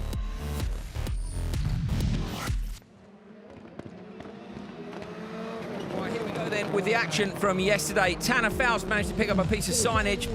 He carried it all the way around for his heat race. Reinis Nitish, championship leader, was super lucky to get away with this moment. Could have ended his weekend, maybe his championship. Timo Timošjanov had a problem with his engine, had to withdraw. Anton Marken was absolutely flying. He was top qualifier after day one. This morning, though, this happened to Timmy Hansen. Sitting in fourth, tried to go up the inside of Andreas Backerud. It didn't work out. There wasn't quite enough space, and he ended up rolling the 208. He was very upset. We thought it was game over. They got the car back out, and unbelievably, he's made it through to the semi-finals. Very, very wet indeed here in Finland. Been raining pretty much non-stop all day. Umbrellas are up, the mud is down. Going to be a tricky semi and final day. Let's have a look then at what we've got coming up for you today. Live Supercar semi-finals first of all, 6 in each, only 3 go through. Then we're on to the RX Lights, the future drivers for Supercars, I'm sure. We got some fantastic drivers in that one too. And finally, of course, the big one, who is going to take the 4th round of the FIA World Rallycross Championship. First of all, though, Molly was down on the pre-grid earlier on and she had a little catch-up with some of our drivers. Derek Tohill, you're in your best ever qualifying position here in Finland. How are the nerves? Yeah, we've no problem there. Anyway, we've been well used to semi-finals in the past, but yeah, there's a good feeling there. So once there's a good feeling, yeah, body feels good and we're ready for action. We think we can win this semi-final, get through to the finals. So next target, let's go. Is it the wet conditions that suit you well? We got a better feeling in the car at the end of the weekend in Norway. We knew we turned the corner there. And so straight away this weekend it started off in a better foot, and the wet just helps us as well. It's a bonus, we like the wet. So thank you, best of luck. Thank you. Marcus Grönholm enjoying the Finnish summer weather, and your son is in the RX Lights final. How's that? That's fine. The weather is not so fine, but yeah, my son is first time here driving in the lights, and it's not so bad. You've done a bit of rallycross yourself. Will we be seeing you again in the rallycross car? Yeah, I've done a little bit rallycross since I stopped the rally, but no, I'm not competing anymore. So sometimes you have to stop, and now I feel quite okay to not compete. It's okay to be here at the track and there's semi-finals going on, and you don't feel the need and the wish to go racing again? To be honest, I don't want to race in these conditions, so it's fine to stand here. Thank you very much, Marcus, and best of luck for your son. Thank you. Well, great to see a WRC legend joining us here in Finland. My name is Andrew Coley. Alongside me is Supercar driver Eric Farren. We will be taking you through the fantastic action we got lined up this afternoon. Here is semi number 1, Andreas Backerud and Reini Snittisch on the front row, teammates into turn 1. Row 2 of the grid, Krzysztof Skorupski with a fantastic performance first time in the semis, and Finnish Rallycross champion Joni-Pekka Rajala. And on the back row, teammates as well, Timmy Hansen and Timoš Janov, both pretty lucky to have made it this far. Eric, it's been an action-packed weekend so far, hasn't it? Yeah, it really has. And the rain is the first rain race this season, and it's always exciting when it's raining. It hasn't stopped either. It's just rain, rain, rain, hasn't it? I mean, I don't think we've had a drop. Maybe the first heat races of the day weren't too bad, but literally it's built up. It is now pouring down here in Finland. The action's going to get underway, whatever the weather. Keep an eye on the teammates on the front and back row to see whether or not they do anything silly. Wheel spin away from the line. Great start from the back row by the Hansen cars. I think into the back of the front row cars. Nitish there was rear-ended, I think, by Hansen from the very back of the grid. Timoš Janov right the way out across the gravel trap as well. Nitish in the lead. Timoš Janov into the barrier on the inside. Timoš Janov runs wide. We're on board with him now, this mud. Timoš Janov almost came to a standstill. He clatters the barrier on the inside. It was that Hansen. They could barely see anything. Car strand in the background. That looks like Rajala, the Finnish champion. Nitish, so that's Rajala, I'm sure it is. Rajala is stranded in the first corner. Be interesting to see what happens there. Nitish is leading from one of the two Hansen cars. It's Timoš Janov. Behind him is Backerud. Backerud up the inside then of Timoš Janov. Timoš Janov is really struggling. Has he got a puncture? I think he has. Finally, I get the chance to breathe. Eric, that was incredible. Yeah, I think everybody was a little bit surprised over how much water it is. Timoš Janov was pulled off. So Timoš Janov with a puncture is out already. We know he's not going to make it through. Timmy Hansen is still in, although he looks to be struggling slightly further back as well. Sorry, Eric, go on. First corner was carnage. Yeah, I think everybody was surprised over how much water and mud it is. And it seems like the Ford has made it through now in the first and second, like in the start, so yeah. The supercars haven't been out for a couple of hours. How much have the track conditions changed? Oh, that's Hansen. Hansen's off as well. That's Hansen off almost where he rolled this morning. Hansen's car buried in the bank. Both the Peugeot Hansens are out there going no further. Unbelievable, unbelievable. So Nitish then is leading from Bakkerud. That's Kenneth Hansen up here in the Ion Spotters Tower with us. Timmy's car, that's not smoke, it's steam, because the car is so hot underneath the exhaust, the brakes, everything will be soaking up the water. I'm completely lost as to who's Bakkerud. That's Bakkerud who's taken the Joker lap. We've got mud all over everything. Yeah, I think the conditions are quite terrible right now. So just to make it to the finish will be the key here. Well, certainly there's only one person. In fact, all three, we've got Rajala, so Rajala, Hansen, Timosyanov are out. Three cars then can cruise around, Nitish, Bakkerud and Skorupski. If they've kept their wits about them, Eric, will they know there's only the three of them left or not? Yeah, the spotters will probably tell them that they just need to make it to the finish. Nitish then leading with a clean car. Timmy Hansen out of the car finally and running to get over the barrier on the inside. He's had a dreadful day, rolled earlier on. At least he's got decent qualifying points, made it through to the semi, but he's out. So Nitish leading, Bakkerud is second, and Skorupski's going to go through to the final then. So Skorupski is going to go through to the final just when his drive at Monster Energy World RX is under threat. As long as he doesn't have any problems now, Skorupski is going to make it through first semi-final today and then his first final as well. Eric, you've driven here in conditions like this, albeit in Super 1600. I saw some footage of you having a fantastic fight with Bakkerud a couple of years ago. And yeah, it's very difficult, and it's a lot of gravel, and like now you take the gravel onto the tarmac also, so it's very slippery, and especially now when it's raining like this. How much of an advantage is it for Nitish being at the front and having his white, screen is clear? Does it make much difference? Quite a big advantage, because you have the windscreen clear. That's you're always a little bit careful when you're like second or third, and sometimes you see nothing. Nitish through the Joker lap, comes out. I think he's going to come out in front of his teammate. I'll bet you these two won't do anything silly. They haven't done it so far this season. We've been waiting for teammates to clash, and we haven't really suffered from it. Skorupski in third. Well, that's it. I mean, Eric, they can't relax, obviously, but they're going to want to do decent times and make sure they get a good feeling. Talk us through this. Yeah, I think they will have to be very, they need to focus a lot now, just to take the car around the track, because there's so much power and there's almost no grip at all. Nitish there using the handbrake a lot more than we saw earlier. Is that just to make the car turn in? Yeah, I think it's a lot of understeering, and maybe they have a setup not for these conditions, I believe. So maybe he needs to use the handbrake to get the car around a bit. So you think maybe a little bit too stiff? Possibly not expecting it to be this slippery? Yeah. It seemed like everyone was a bit surprised over how bad the track was and how much water it is. Nitish with massive understeer onto the straight. Bakkerud is right behind him. I'm not sure Bakkerud will risk a silly move on the final lap of semi-final number one, but you just never know. That's where Nitish had his big spin yesterday. And Eric, if he'd hit the barriers, would it have been championship over for Nitish, do you think? I don't know. He was lucky there. I know that. Yeah. Because he was going very fast, and it looked like it could be a big crash, but he managed to get away lucky. Nitish with a bit of luck yesterday. He's had a clean run today. This is a great drive by him. Bakkerud is second, Skorupski is third. Really, these guys, after a couple of laps of carnage, first few corners here, decided it. We had a couple of retirements due to punctures. There was Timmy Hansen. Nitish comes around the final corner. He is the first man to go through. 4 out of 4 semi-finals. Nitish has won every one he's been in this year. Bakkerud takes second, and Skorupski through in third. Look at Nitish, he's barely broken into a sweat.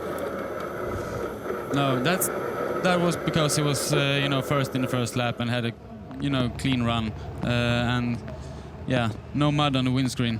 So that was a big advantage. He's so relaxed. I mean, he's only 18 years old. Here is the result. Rainish Nitish goes through. Andreas Bakkerud in second. Skorupski in third. Championship points down the right-hand side. 3 DNFs, both the Peugeot Hansens and Johnny Pekka Rajala. Let's go and see who Molly's got to have a chat about that semi-final number one. Kenneth, both drivers are out in this first semi-final. Almost unavoidable with all those cars pushing into the first corner. How do you feel? Not so good, but we had a good start. Both cars started very well, but it was very, very tight into the first corner. And I think actually both drivers touched the rail up in the second corner. So some damage was there on both cars. I didn't see why Timmy went off after, but Timmy had a puncture and something broken in the rear. So really a disappointing thing. So, but that's life sometimes. Will the cars be ready for Höljes next weekend? Yeah, for sure. I mean, that's is 1 week, so no problem. And I don't think the damage is so big, but the wheels are not in the right position, so can't go. Thank you very much. Here's a look at the replays then. Let's have a look at this start. Look at Hansen from the back row, straight into the back. I think it was of Baccarad. Round the outside, Timosyanov then lost control, I think, on the brakes, Eric. Do you think he broke the car there? Yeah, I think it was his own mistake, or just like the track was so bad and he went on the rail on the inside. And Hansen as well then slid to the inside. Does that look like a mistake from him, do you think? Yeah, maybe. Timosyanov with a bent rear end on the car. Hansen was at the back of the pack, and Timosyanov was the first one to pull off with a puncture. He knew he wasn't going to go through. Saved the car. 3 events back to back. There's no point doing more damage than is necessary. Nitish just on a march to victory. Joker laps played out to his advantage, and he'll be going through to the front row of the final. 4 semi-finals out of 4, Eric. Yeah, very impressive. Very impressive for his first 4 events in Supercar. Up and over the curbs, a little bit of sideways, absolutely no problem for the young Latvian. There is Timmy Hansen running back. He's on the very far side of the track. Molly is in the spotter's tower. She's with the Markland team. Spotter for Anton Markland. How is he feeling about the weather conditions here? It feels pretty good because Anton feels very comfortable in the rain, and he's been doing some really good results today, and let's just hope he survives the battle. His aim is to be at the top. Always. Thank you very much. Well, I think that was the aim of everybody in the first race. It didn't quite go according to plan, did it? Timmy Hansen is being dragged onto a flatbed. There's a 2.8 up there. There he is. That's him approaching almost back to the start now, across the grass. Eric, they'll be disappointed, but as Kenneth said, you know, I mean, a week doesn't sound like long to us, you know, mere mortals, but the Hansen Motorsport team will be able to repair that very quickly, won't they? Yeah, I think they will. I don't know what the damage was, because I think there was some steering broke or something. Because Timmy is normally quite calm and very clean driver, so I don't think he will make a mistake like that just going off. Timmy then possibly ending up in the bank due to a mechanical issue. Wandering back, he'll be disappointed. It's not a bad recovery, to be fair. When he rolled the car earlier on today, that might well have been championship over. We know that Hansen Motorsport only have 2 cars. They're waiting on a 3rd chassis based on the Peugeot 208 R5.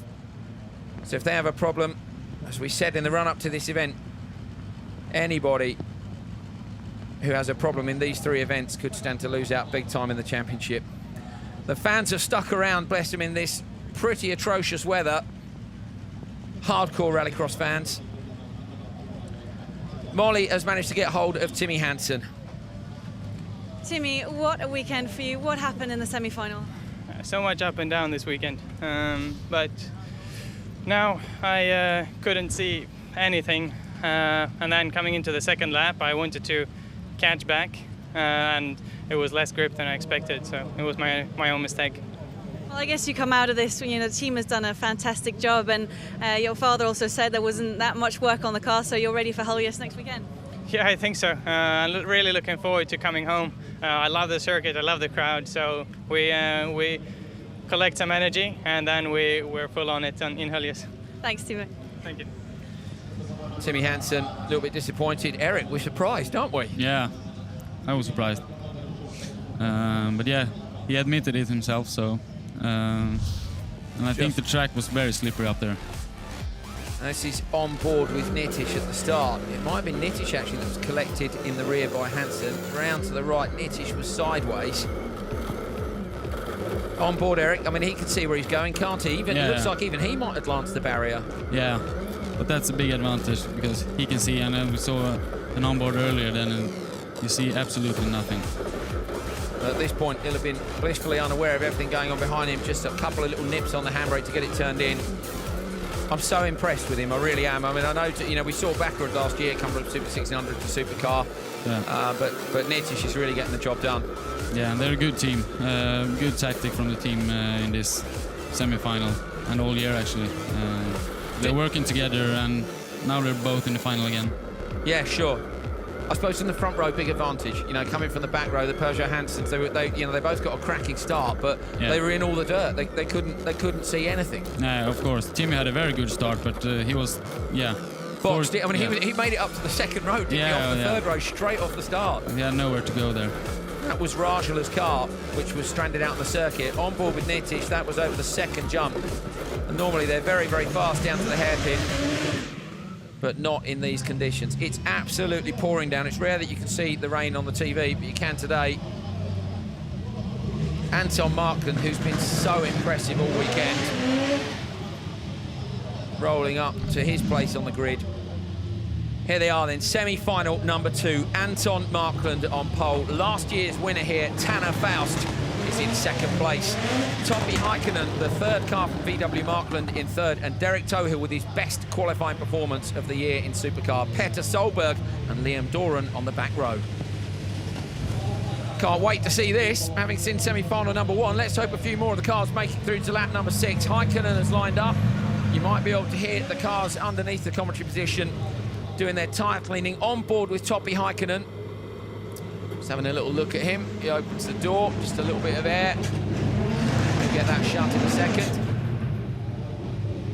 The Monster Energy girls are leaving the grid.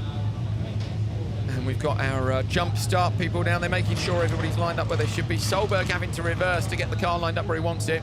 That's Alexander Wahl up in the Arns Bottas tower. I think that might have been Timmy alongside him. Timmy Hanson's up here as well then. So they can't resist coming to watch. Toppy shouting in the car, getting himself fired up, ready to go. 3 polos in this one. We had 2 sets of teammates last time, Eric. 3 in this one, and they're all down, well, they're all on the front right side of the grid. Yeah, so they will probably be a bit careful against each other. But then we have 3 other aggressive drivers behind them, so it could be interesting. It will be very interesting, won't it? Petter Solberg from the back row of the grid, that'll be fun. Liam Doran as well, they won't hold back. And Derek Tohill, actually Derek is in quite a nice position on the outside of the middle row. Let's see then, how is this one going to unfold? The last one was pretty exciting. Will this one live up to the same expectations? Tanner Faust almost jumped the start, I thought there. Just crept, but he's got away clean. Hasn't triggered a jump start, the lights haven't changed, so Tanner clean into the first corner. Up behind him, that's Tohill who's made it through, all the way around the outside. Doran's way off the track. I think he's managed to get back on. Oh, it's a massive crash. It's a massive crash. That's Heikkinen is in the wall. Doran has hit him as well. Doran's car is brand damaged at the front. Oh, Tohill, the rear end is off Tohill's car. Heikkinen's getting out. That's 100% going to be a red flag. Red flag, red lights are on. Heikkinen's out the car. Heikkinen is out the car. Red flag. Well, I think we know he's going to be going through to the final almost already, but that's certainly going to be a rerun. Well, the conditions here really have caught a few people out, Eric. This is pretty unprecedented, isn't it? Yeah, it's quite terrible up there on the gravel. Let's have a look at the replay. There, where can we see where this happened? Doran was out really wide, but on the inside, I think, Tohill and Heikkinen had already lost it. In fact, Doran got back on the track and was collected by them, bounced off the barriers. And Petter, I mean, he couldn't see anything. No. I think Toppy and Derek had a fight, They're going into the rail, both of them. And they take Doran also. Doran was really, really unlucky there. All 3 of those cars. We know, I'm sure Tohill will be out. What do you think? With the rear wheel hanging off the car? Yeah, it looks like there was some damage on the suspension. I think this is on board with Toppy, maybe. Just completely unsighted. Yeah. I mean, is that what it looks like, Eric, from the driver's seat? Yeah. That's normally how it is. You can see nothing for a few seconds, and then you see a little bit again, and then nothing again. Right, Morley, I think, is with Liam Doran's team. So it looked like Tohill and Toppy were in a fight there in the corner, and Liam went wide and got mixed up in it. Yeah, he was on the outside, just coming up to into the corner, and I think Heikkinen's collected him as he squeezed into the barrier, rebounded back out, collected him on the way through. And then I think Solberg had some for good measure as well on the way through. So I think maybe one car survived that second corner. Yeah, from what you see on the TV images here, do you think it's something that could be fixed? Because obviously the race will be rerun. Yeah, I think we've got a couple of wheels, a couple of bits and pieces coming down to the paddock or into the pits now, so we'll see. Hopefully we'll get back out. I think with only one car, they're going to give us a bit of time maybe, so we'll see. I mean, from From a driver's point of view, what's it like going into a race like that? It doesn't look like they see anything. Not if you're behind. No, probably quite scary, I should imagine. And to be honest, I don't think anyone's fault really. Everyone just got squeezed in and just big crash at the top of the hill. I just hope everyone's okay and can get back out. Thanks. Might be interesting to see who can get back out. We're pretty sure Derek Tohill won't be, because that's what remains of his carbon, unless it's just a broken wheel, but maybe it is. What do you think, Eric? Yeah, I think the hit was not that hard for any car, but as you say, we can see Petro's car is bent in front. So the hose is there, you can see squeezed coming at the front there. Is that squeezed in behind? Yeah. Petter putting his hands device and his crash helmet on the floor, reaching into the car, frantically trying to get some power back. I mean, to be honest, if he can just get back out there and probably make it through to the final, but he's going to want the very best opportunity he can, and this is where his rally skills will come to the fore, isn't it? There are some drivers, Eric, who won't necessarily know what to do here, but Petter will have repaired quite a few write-offs roadside. Yeah, I think he knows what he's doing. And if he could get it just to run, he will definitely go out again. I reckon if he's driven it back, you know, in theory, it can go again, can't it? Probably. It's probably not going to be in the best condition it's no, ever been in. It doesn't look like that, but... It might be that the mechanics aren't allowed to touch it in the area that it's in, according to regulations we're hearing. Molly is with Petter's team right now. Here with Petter's race engineer, we can see the whole team here is waiting back. There's no way you can help him. Currently we're waiting for the decision from the FIA.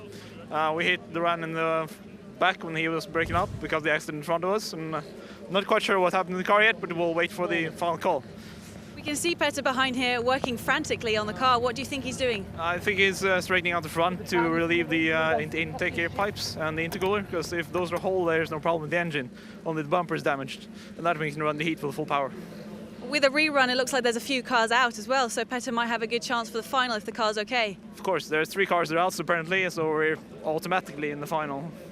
So we're crossing our fingers and we'll just see what happens. Thank you very much. Thank you. Well, Petter Solberg, look at this. Petter Solberg on the bonnet of his car, kicking the front end straight. Well, you can't, you know, he always, Petter Solberg 110%, I think the team's name is. I mean, that is just Petter through and through. Yeah, I think they're allowed to work with the car now, the mechanics. Okay, so it looks like we've had a decision then from the FIA as to whether or not they can help work, and they're starting to rip bits out the car. Eric, what are they removing here? That's air intake? Yeah, the air filter.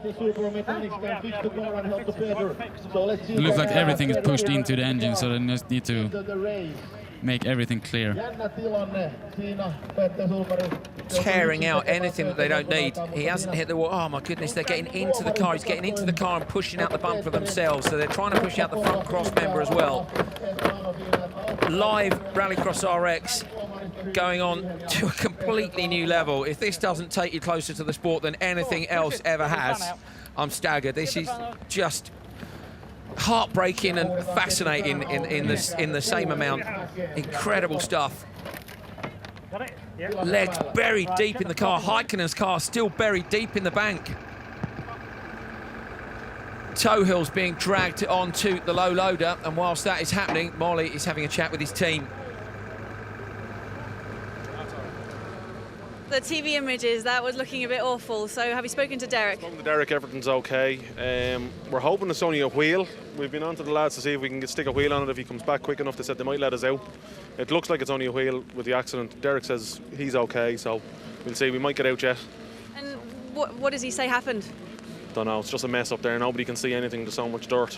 It's just no line of vision, and just hit the barrier and everyone just collided together, so I don't know. He's okay anyway, so. So it could just be the wheel that's broken and no other components in the steering? Yeah, so if we can get a wheel onto it, we might be out again and get a chance to get into the final. Well, fingers crossed for that. Yeah, thanks.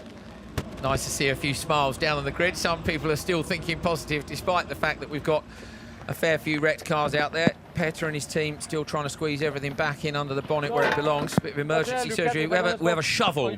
Yeah. There's a shovel in Petter Solberg's engine bay now. There isn't normally a shovel in there, with a turbo, some gearboxes and things. Normally, you know, an engine. Liam Doran is running back to the paddock. Liam is flat out running back to the paddock. Quite what he's going to try and do. I mean, maybe he's going to have a chat with the guys, see if they can get the car back out. Liam's car was in one piece, wasn't it? I think Liam's car was in one piece. Not sure. Petter's team still continuing to work hard. Derek's team saying if they're allowed, they'll put a wheel on it and get the car back out. So what's Petter doing? Petter looks like he's suiting up. So has he had a different decision then? Has he heard something from the FIA down on the grid? Is Per Espen one of Petter's team in the background? Well, this was the touring car race from earlier on. Daniel Lund leading. And it was a great drive by Lund in the Volvo. Muddy conditions, Eric, but maybe not quite as bad as it was now. No, it looks like it's much worse now. Because this looks quite okay, even if it's difficult, of course. Only two-wheel drive, of course, rear-wheel drive, 2-litre. That, in fact, is Derek Tohill's car, the championship winning car from last year that you can see on the right-hand side now. Still in pretty much the same colours. It's a good car, isn't it? Yeah. Derek drove really good with it last year, so... Nice. And he's in the final again with a new Finnish driver. Certainly won't do him any harm if he wants to look at moving on and selling it at some point. Rear-wheel drive Fiesta, losing control. Car number 43 was Tommy Korakivi. Lund, though, out front, took the win easily. Great job by him. So it was Daniel Lund, championship standings, leading them. Torleif Lona, Larsen, Bratton, Tanovic, Salston, Mertens and Nordgaard over the top 8. This was the Super 1600. Now, in the wet, normally, not the greatest of racing, but the semi-finals and the final were absolutely fantastic, and one man was more impressive than all the others. In the orange Fabia at the front, Nikita Misulia, who we actually picked up at the airport. That was Zakimenov, I think he's leading the championship at the minute. Zakimenov had a spin down at the hairpin. Misulia, meanwhile, was out front and making it look easy. Yeah, waiting for a lift at the airport. Got a lift in with us. Was telling us about how much he's enjoying rallycross. He was doing racing last year. Here he is, and really, honestly, wiping the floor with everybody else.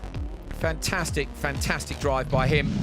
Standing, Zakimenov, despite that spin, still leading from Linneman. Misulia, though, in third place now. Baumanis, Shigabutinov, Smetana, Navikas and Minikanov. So the work on the supercars continues. We have a supercar semi-final, followed by the RX Lights final, and then the supercar final. They've now got what looks like, is that the bar off a jack, possibly? No? So a pole they've sourced from somewhere. Eric, I mean, it's all this repair work. I'm not saying it isn't necessary. Clearly it needs repairing, but is there a... You know, do they need to take all this out when possibly some of the cars aren't going to make it back into the final anyway? Yeah, I think they will have make sure that everything is okay and yeah, so it doesn't damage, because he still needs to drive the laps, and he wants to make sure that everything is okay so it doesn't damage the engine or so giving anything. Himself the best chance he can then. Tanner Faust is pulling back up to the front of the grid. Tanner has done a great job so far this weekend. Now, Molly is down with a man who's got a lot of experience in rallycross, and that is Pat Doran, Liam's dad. Pat Doran looking a bit serious there. What's going on? We don't really know. We don't want to know what the damage is to Liam's car. He was obviously the innocent party there. I think Derek and I don't know if it was Heikkinen or one of the Volkswagens came together, came out the barrier and straight in front of Liam. So he's the innocent party, but it's they're not giving us any time to even look at it. I don't think there's even a lot of damage, but you know, this event has been a nightmare. Run awfully, bad decisions made by the officials. I don't care. We haven't had the luck, and this has been one of those events for us. Thanks, Pat. Well, Pat obviously a little bit unhappy, but you would be when your boy was doing very well this weekend and hasn't quite worked out. Fair enough, Pat. A lot of experience over the years. Petter's team cramming in. Pipework back at the front, Eric. Are they going to get this back together? I don't know. It seems difficult now. tuodaan tänne varikolle. Starting to wonder, look at this. Starting to wonder whether or not it was worth ripping the whole of the front end apart. I mean, seeing as Doran's car to me, although Pat hasn't seen it, and I know he says he'd like some time, although Pat hasn't seen it, it looked to me as though the suspension was facing in two different directions at the front, so Doran maybe wouldn't have been able to repair it anyway. Tohill, it doesn't look like they're going to be able to repair, because we can't see any sign of him. We're right above the pre-grid in the iron spotters tower. Tohill's car isn't there. Petter's car, that's finally they've got Häikkönen's car. So Häikkönen's car with broken rear suspension, the rear right looks like it's pointing in. Seems like there's some damage in the rear. So I guess we will only have 3 cars, and the 3 cars in the crash will be out.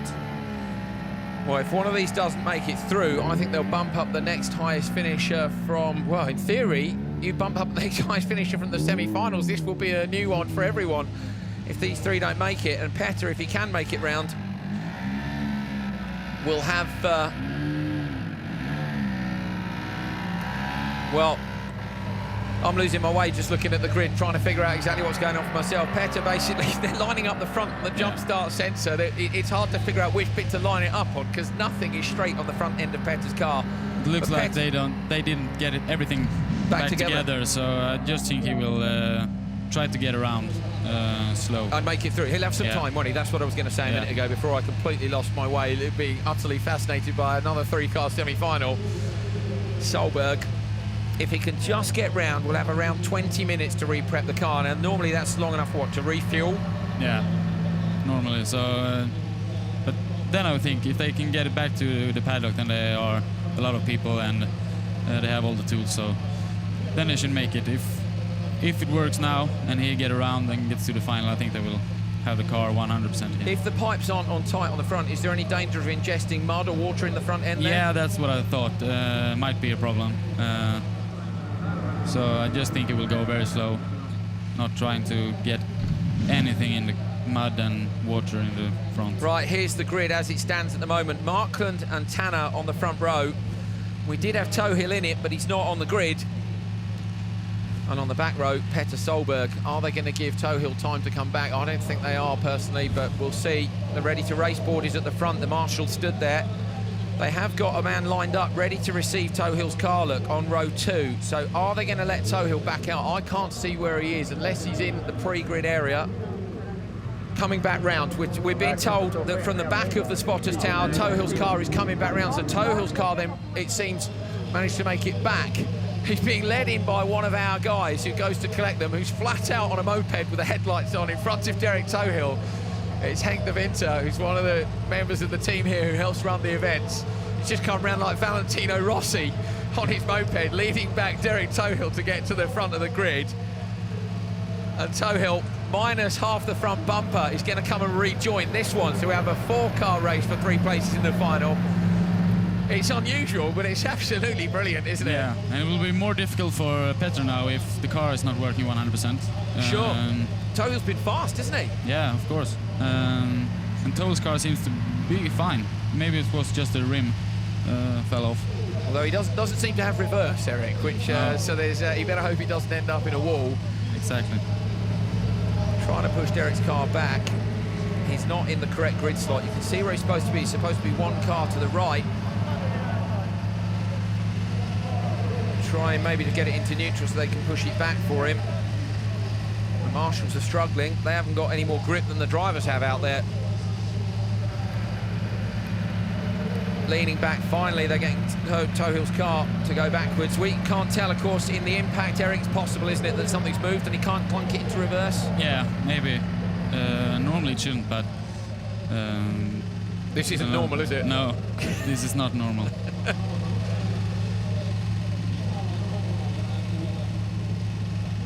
But hopefully it'll be a bit more. They will be a bit more careful now, because now they know how the track looks in that second corner. And even in this final, after the first semi-final, it looks like they were surprised over how bad it is. You'd think, wouldn't you, if they'd watched the first semi-final, they might have had some sort of an idea of just how wet and muddy it was going to be. Yeah, but yeah, and of course it's difficult. Even if you know how hard it is, it's still difficult. Yeah. Eric Farren alongside me, Andrew Coley in commentary here for round 4 of the FIA World Rallycross Championship. Eric, of course, a supercar competitor. at Lydden Hill. Round 2 of the championship, and he'll be returning in a supercar for Sweden next time out, Eric. I think you'll be hoping for, what, slightly better weather than this, maybe? Yeah, hopefully. But I like driving in wet also. If you have the wipers and water working, then I think it's pretty fun.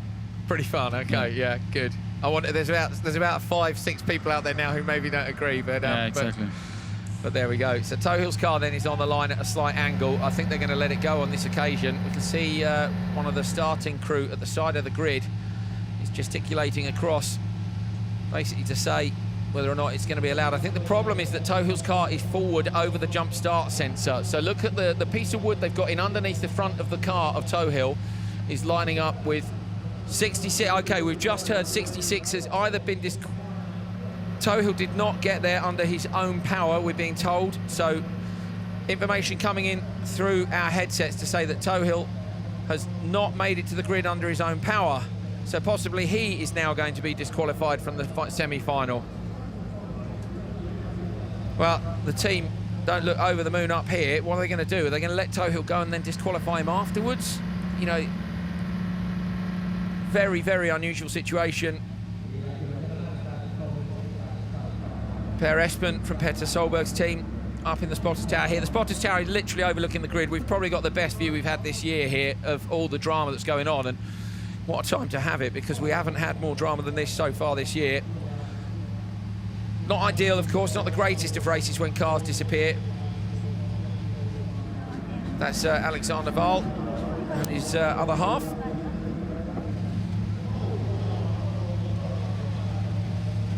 Tohill just doesn't seem able to get that car to go backwards, so whatever the problem is. Oh, and now... Yeah, it seems like there's some transmission problem, because he can't seem to move it in any direction now. So Tohill's car then may be stuck on the grid.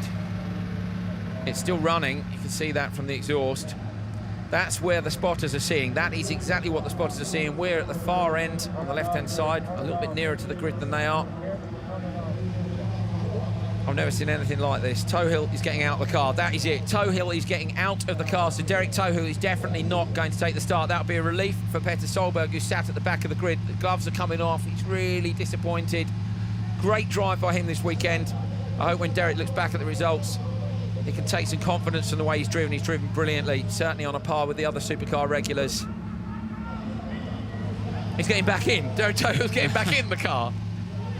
Well, this is the most complicated piece of motorsport I've ever commentated on, very definitely.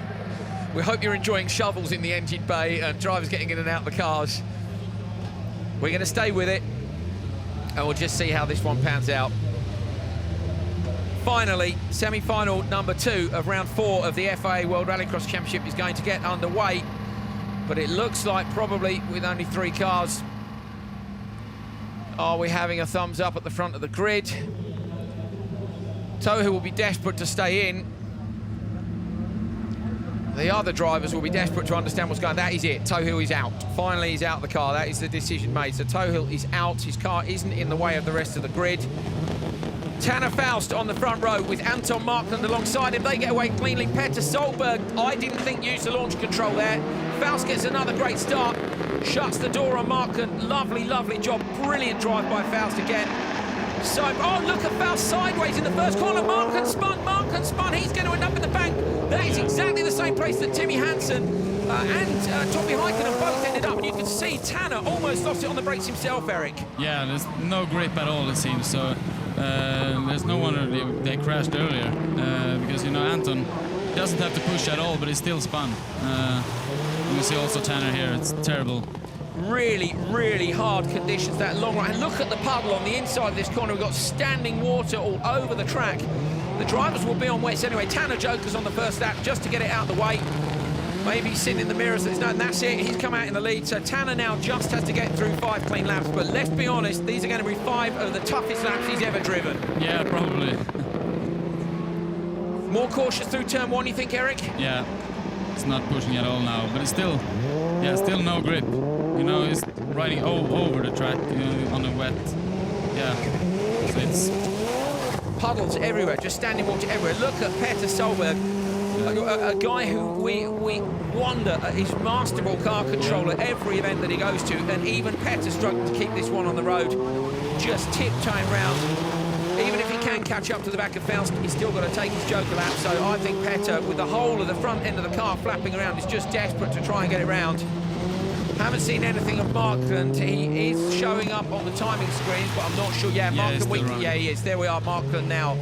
So Markland, all he's got to do is get round. Yeah, it's the back row of the final, but to be honest with you, you can take a win from the back row of the final in these conditions. Yeah, of course. It looks really difficult. I think they're happy now that at least the cars are four-wheel drive. It would have been worse with the Super 1600 or touring cars here. Very, very difficult conditions indeed for them. They'll be glad that they got their finals out. Look at Tanner. Look at Tanner locking the wheels up from so far back. You could hear that. You could hear the wheels locked up on the way down to that turn. This next left-hander as well, they really seem to be struggling to turn the car in. We're holding to see Petter come around. There he is. I think Petter's lost. Petter's taken his joker. Petter's taken his joker, so he's lost a bit of time to Tanner. There's Petter's spotter team. Won't be needing them until the final. But they'll all be wondering what they're going to do when he comes back around. And Petter's slowing. Petter Solberg is slowing on the circuit. Has he ingested water into the engine? There's Per Espen. He's as confused as we are. Petter is really taking his time. All he's got to do is get it round. Really slow there just for a second. Eric, what's in the front end of this car here? It's the intercooler for the turbo, and it looks like there was, they didn't put everything back together, because then he will losing power. That's not the problem now, I think. But yeah, just need some power to take it around. Maybe if there's, there will be some damage, as we talked about, in this, because there's a lot of mud and water. And they can take water in through there and possibly finish the engine? Yeah, that's the risk. So Petter then looks like he's still driving. Yeah, and seems to suddenly slow fast. Maybe he's got problems which are coming and going. Either way, him and Markland are now in a little two-car fight on lap 5 of 6 in the Supercar semi-final number 2 in Finland, which has been the most unusual event in the World Rallycross Championship, certainly thanks to the weather. At the minute, Faust and Markland both looking good. Their cars in one piece with all four wheels facing the right direction. Petter going quickly again now. Yeah. Here's Faust, your leader, the American driver with a background in drifting, driving for movies. He's a Top Gear presenter over in America. He's a nice guy too. He absolutely loves his motorsport. Sat had a chat yesterday. He was looking through his data and his telemetry. Into the final corner and onto the... Oh, Faust sideways! We're just saying about his background in drifting. You don't get more sideways than that. On the lock stops, putting on a show. On purpose, Eric, or by accident? Yeah, by accident, I think. But, yeah, you know, I think he's trying to push a little bit, just to try... because there will be a final, and then he needs to know how hard he can push. What the grip levels are? Yeah. So he's looking careful, but I think he's trying, at least in some corners. That braking zone down there from the jump down towards the hairpin is just unbelievable, absolutely unbelievable. You can hear the power there. Between 550 and 600 horsepower in these four-wheel drive cars.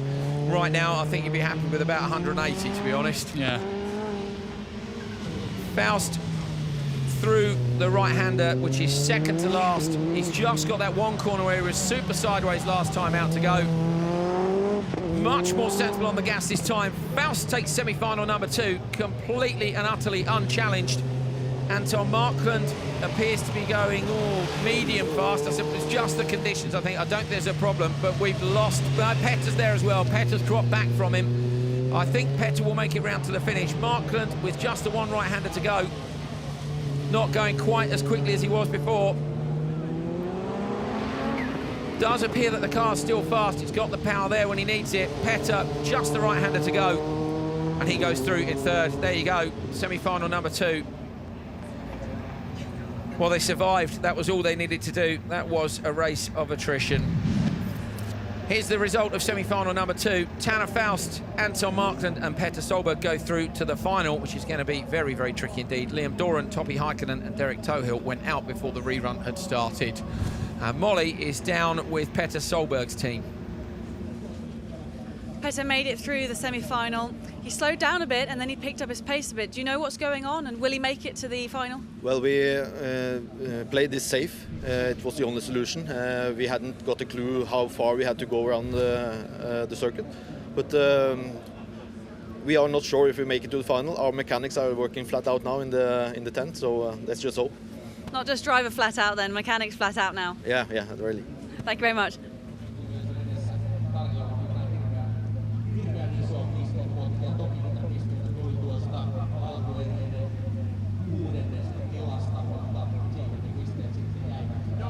Well, that was semi-final number 2. We've not seen anything quite like it in recent years, I don't think. Eric, you've been following Rallycross. You were telling me, how many years has you been going to Hollius? You're not that old, and I think you've been going there since you were about 8, haven't you? Yeah, yeah, I've seen a lot, I think, but this is probably the worst. One of the worst I've seen. In terms of the conditions? Yeah, and there's so much water. You know, I've been driving here a few years ago when it was the same with a lot of rain, but I don't think it was this bad. Is there any chance that they would cancel the final, or they just keep going? No, I think they will try, at least. Yeah. See what normally do. Let's have a look at some replays, I think, of the last semi-final. There was Tohill's car left on the grid. Petter Solberg, I don't think, used the starting system, Eric. No, I think it was just going, trying to get around the track. Faust up behind it. Look at Faust so sideways, and Markland lost it. Was really lucky. Almost that the water and the mud there retarded his speed before he hit the bank. Yeah. Markland into reverse and then into first and away. And when it's like that, you completely lose the car, and there's nothing you can do. No way to bring it back from that, is there? Faust around the hairpin. Really, really tidy. I'm really impressed with Faust. Yeah. And he's done two very good starts now. He beat Anton in the start now again. And he took the lead in the first try. So. I mean, he was the winner here last year in completely... Look at this for car control. I mean, if you haven't got 600 horsepower, that isn't coming back either, is it? I mean, that was absolutely buried on the throttle stop. Great job by Faust. That is a picture of what the weather here in Finland is doing. It is absolutely pouring down. We knew that it was going to come in this afternoon, but we didn't think it was going to come in quite this hard. It's literally bouncing off the floor. We've got standing water in several points on the circuit. We've got water on the cameras, and the cars are absolutely covered. There's going to be more than a small reprep and spray job to do on a lot of these. Okay, here we go. Into Petter Solberg's garage. Front end of this car is going to need a good old rebuild. The bonnet is off. I think they'll be hoping to get the bumper off and get inside it just as fast as they can, trying desperately to clean the windows and get this car back out. You saw absolutely fascinating pictures of the mechanics climbing into the engine bay, trying to kick the front end of the car out. Off comes the bumper. All the mechanics are there to do it. You can see a lot of Petter's guests in the background taking pictures of it as well. Will they manage to get back out for the final?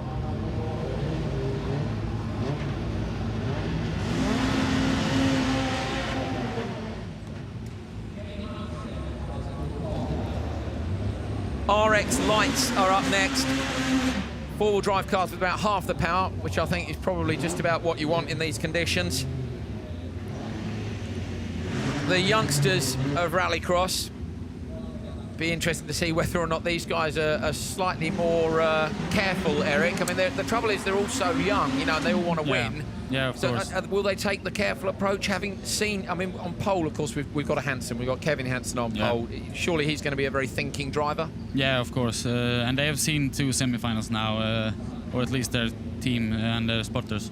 So they should know how bad it is, especially in the second corner. So hopefully they will be a bit more careful. Kevin Hansen on pole with Kevin Eriksson alongside him. You get Timur and Niklas Gronholm on row 2, Alexander Westland and Sandra Holtgren on the back row. Right, let's see if we can get our first live race this afternoon cleanly through turn 1. 6 into 1 doesn't go, it seems, but it really does need to in these conditions. I think they've aborted the start. Yeah. They're on. One of the cars moved. One of the cars moved. So Eric Farren alongside me said one of the cars moved. And they've aborted the start. It looks to me like, is it Sandra Holmgren on the back row? Who do you think it was, Eric? I think it was Timmer, yeah. Possibly Jigit Timmer, who was 4th in Portugal, made the semi-finals in the UK. But this was a good qualifying performance, and we think it was Jigit Timmer who did it. There it was indeed, there it was. Jigit Timmer, you can see on the inside of row 2, car 96. Just a tiny little bit of movement, and that will be a penalty, Eric, of 2 joker laps, yeah? Yeah. In these conditions, that's not really going to matter, is it? Let's be honest. No. I think it will be a lot about just to try to survive, and hopefully there will be some battle, and we will see, a good real race. Driving. Yeah, exactly. So on the left side of your screen, you have the RX Lights final. On the right side, you have another fight which is going on. That is the fight against the clock for the supercars to get back out. Currently, we're in Petter Solberg's garage. They're removing, is that the intercooler, Eric, at the front? Turbo intercooler coming out. That's twisted up. It's going to get thrown out of the way. Underneath the car, it's a new subframe they've got lying on the floor next to it, which supports the inside of the bump. They're taking off everything at the front. How do you fancy the chances? I think they'll get this done. Yeah, I think they will. They probably know when they need to be out on the pre-grid again, and they will fix what needs to be fixed before that.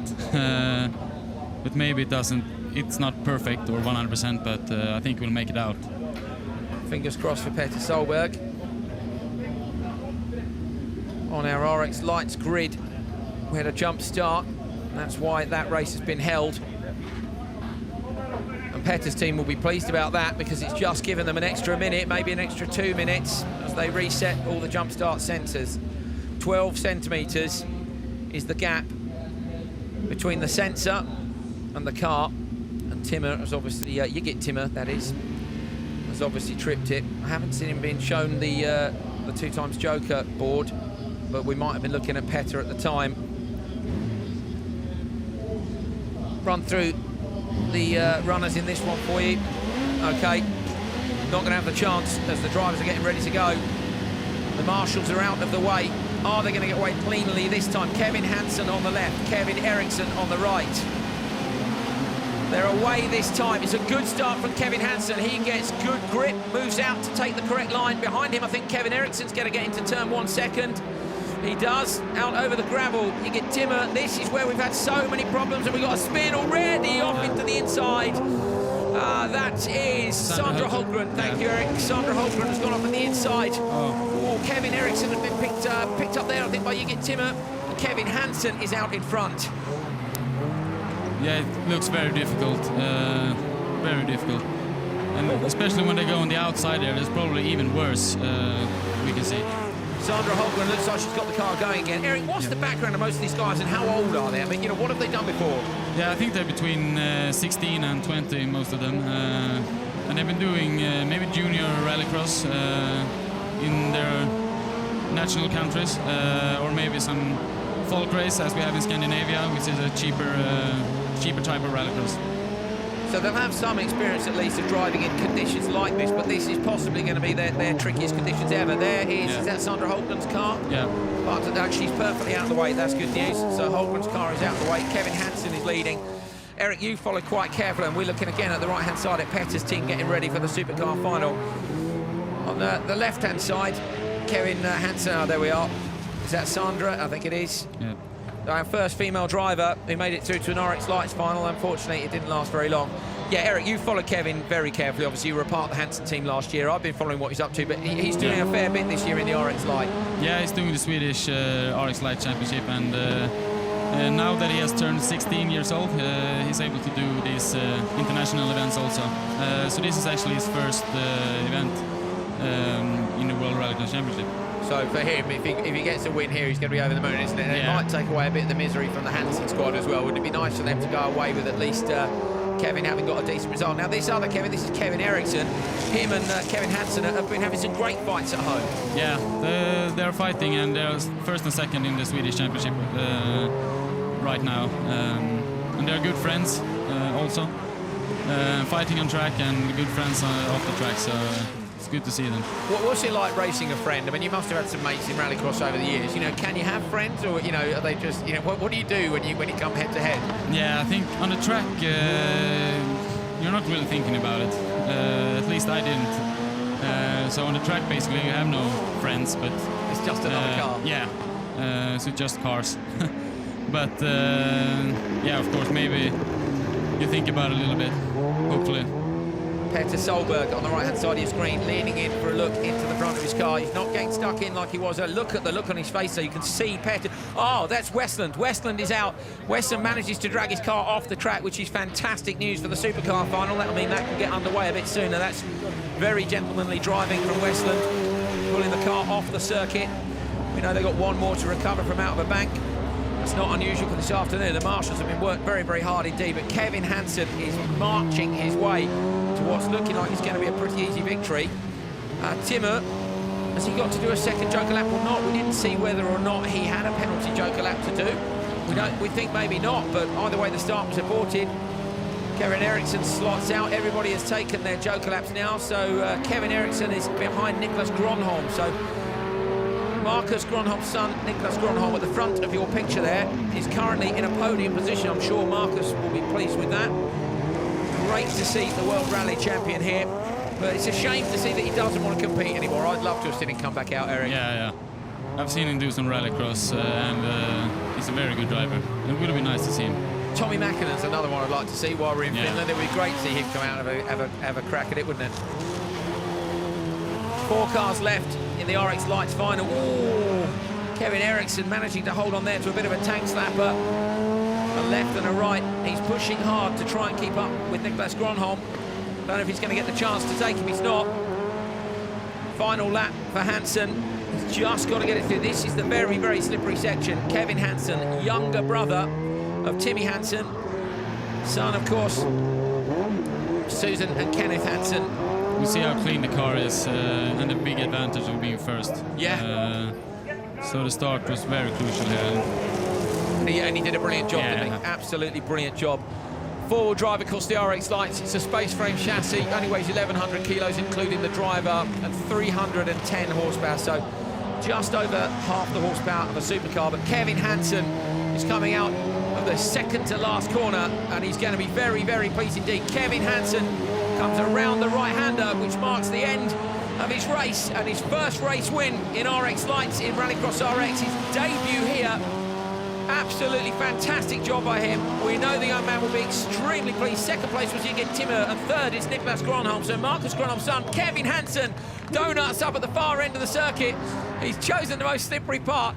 Jürgen Timmer is doing donuts there as well. Don't shunt now, lads. It's all finished. There's Sandra Holmgren, who's disappointed. Here we are. Here's the results then. Kevin Hansen from Jürgen Timmer, Niklas Gronholm, Kevin Eriksson, and Westland and Holmgren with DNFs. Molly is down with Anton Markland. Okay, she's not anymore. Anton's had to go, which is not surprising with the pressure building up for the final. Fans are still here, they're hanging on, and I'm not surprised with everything we've seen this afternoon. Markland has had to jump into the car, that's fair enough. So possibly not the chance to talk to him now. The pressure is really building for them. Markland with yellow gloves and boots to match the yellow flashes on the car. You'll notice the top he's got the red bits on. Kevin Hansen is absolutely over the moon. Look at that. Big celebrations in front of the crowd. Oh, they appreciate that too. That's great. Yeah. That's absolutely great. Brilliant drive by Kevin Hansen. You know, I think he's going to be as good as Timmy, isn't he? Yeah. You know, he's only 16, and yeah, he's a really good driver. I've been driving the lights last year and for one race, and I know they're not easy to drive. And they're very powerful. So yeah, good job. I know Kevin is really happy now. Kenneth Eriksson down on the grid, having a look around. Holmgren's car is being recovered. If you can hear the anti-lag underneath us, it's the cars who are through to the final. Kenneth Hansen is down with Molly, but I'm not sure she's going to get a chat with him because he's walking off in the other direction. doesn't look like we're going to get the chance to talk to Kenneth. Kenneth is talking to one of the event staff. Okay, Kenneth Hansen. No, I thought that we had the chance to be there number 6, but Rajala was in front, but Timmy was in front on the race, so we were a little strange there, but there was something with the points that I didn't know about, so I hope they made it right. Thank you.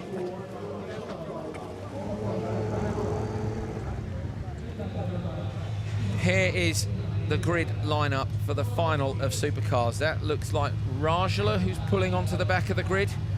It is Rajala who's pulling onto the back of the grid. And that was what Kenneth was saying. He was hoping that Timmy would have gone through, but it's to do with the way the points are scored in qualifying. He was just checking that with the staff down on the grid. Tim Whittington was down there having a chat with Kenneth Hansen. Tim's been around the sport for a very long time and involved heavily on the organisational side now. The rain is pouring down again, but Rajala is on the back of the grid. Let's see who's at the front of it. Here we go then. Tanner Faust and Reinis Nitish on the front row. Andreas Backerud and Anton Markland on row 2. And Krzysztof Skorupski, Johnny-Pekka Rajala at the back. Rajala with the hopes of a nation resting on his shoulders, and certainly the hopes of several thousand very, very wet fans. Petter Solberg has not made it through to the final, so Petter's car wasn't ready in time. He's got his umbrella up, he was ready to go. He's not happy, I think. Petter was hoping for just a little bit longer. He's looking up to the stewards. The stewards are in a glass building just up from where Petter is looking. And Petter really not sure what's going on, but he's not in the car and the car's not there, so there is a time limit for this. He knows there's a time limit for this. This has happened before. He's always saying, I just want one more minute. He's really unlucky. Really unlucky. Petter is talking, he's actually looking up to the spotter's tower. Either way, he's not going to be in the final. Here we go. Reinis Nitish, championship leader, is on the front row. Last year's winner, Tanner Faust, is alongside him. They've got to make it through turn 1 clean. Backerud is just behind them, and Markland too. Who's going to go away from the line? Will spin for all the Backerud. Markland's been left on the line. Backerud got a great start, but it's Tanner Faust with the best start of all. Faust is going to go into turn 1 first. I think Nitish is Nitish behind him. Faust super sideways over the gravel. Skorupski's currently in third. Is anybody going to lose it on the brakes? Not so far. So we got Skorupski runs wide. Backerud goes up the inside. Tanner Faust, Reinis Nitish, Backerud, Skorupski. Behind them, Rajala and Anton Markland must have got away because he's not on the grid now. So, is that Backerud up the inside of Nitish? That's Backerud up the inside of Nitish. That was a bullish move. First time we've seen that. Skorupski into the back of them. Eric Fahren, my God, what a start. Yeah, it's a bit of chaos, but at least we have all cars with us now during the first lap. Who's going to go to the Joker? I think that's Nitish has slotted out to the Joker from behind Backerud. So Nitish Joker's early, doesn't want to be caught up behind them. He's a very, very thoughtful driver. He comes out. Skorupski is going to come past him, so Skorupski come past. Markland has gone to the Joker as well, we can see from the commentary position. Nitish and Skorupski down the straight. Nitish has got the inside line, got better traction. Nitish passes back in front of Skorupski, so he's got the jump there.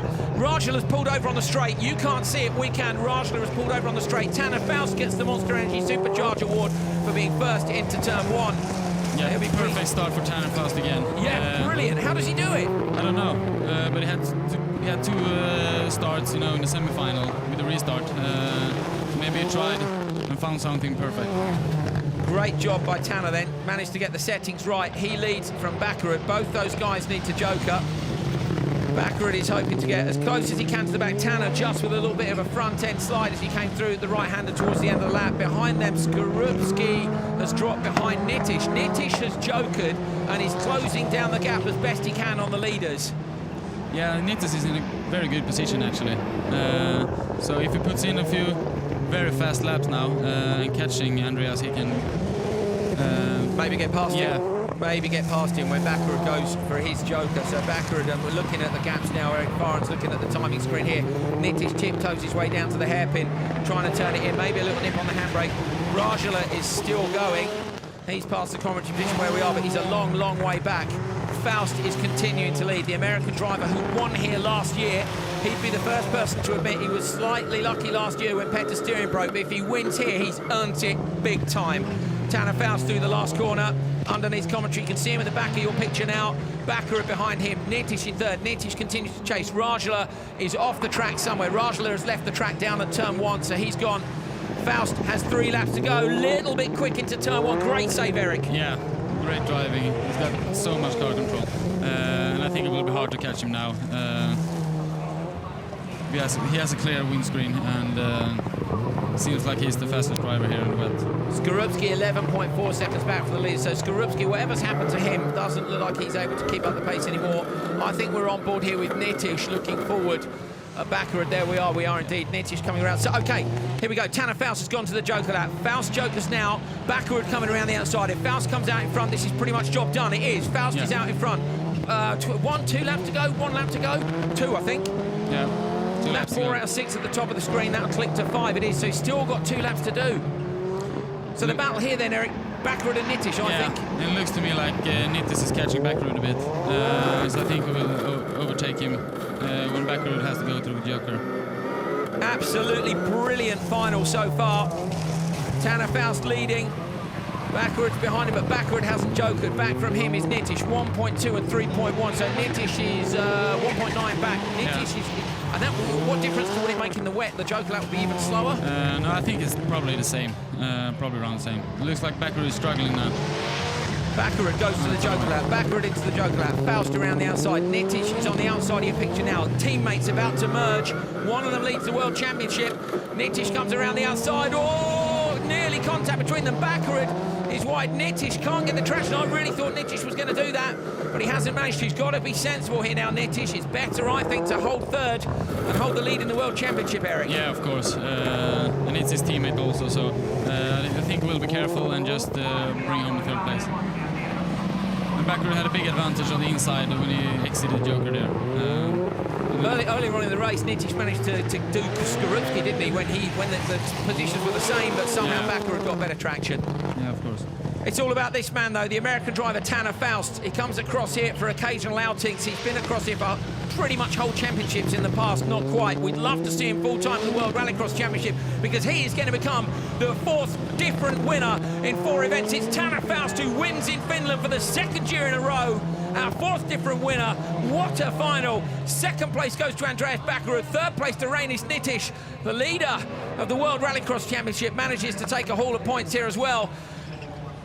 That's Faust up at the far end celebrated. Skorupski's coming past the commentary position now. He's going to come across the finish line. Skorupski comes through in 4th. Markland is going to come through in 5th place. And I think it's only Rajala who has retired. Wow. So we got to the final, and in the end, it was an absolutely brilliant drive by this man, Tanner Faust. Absolutely fantastic. As we said earlier, absolutely has earned the win here this time out. Atrocious conditions, and he got the job done. Molly is with Tanner Faust's crew chief.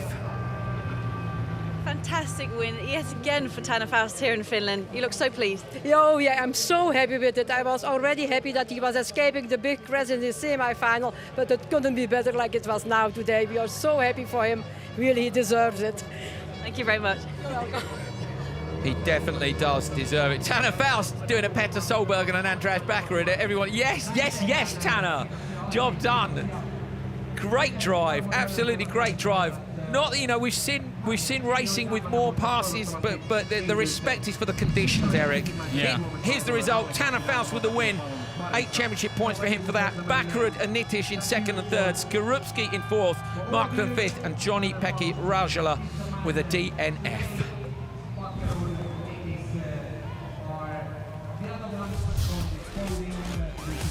Petter Solberg destroying his umbrella as his chances were destroyed of making it through to the final. He's so upset.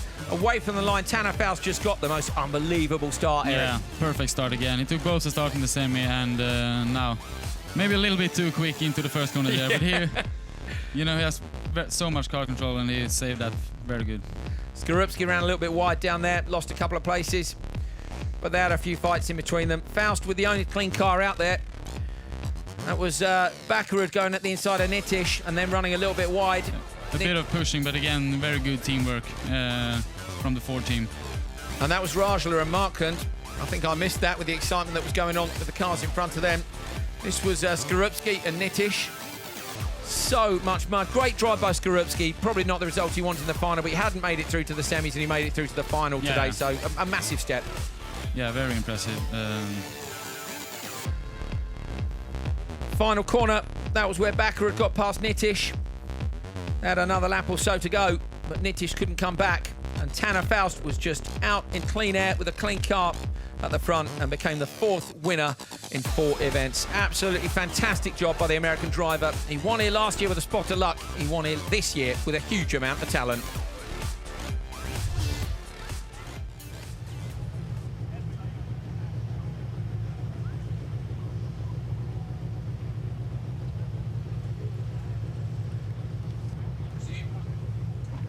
There's Tanner down with the fans. He's found a Stars and Stripes. Good lad, he's found a Stars and Stripes. He's near the podium. He's very, very pleased indeed, and rightly so. It's a great result. Eric, you know, I mean, obviously he's pleased, but he must be relieved as well. I should think everybody's relieved, aren't they, now this event's over? This is just, it's been a horrible day for the drivers. Yeah, of course. It's very difficult to go out in these conditions. It puts a lot of pressure on the driver. You know, when they're driving in the dry, they feel more comfortable and they know what they're going to do.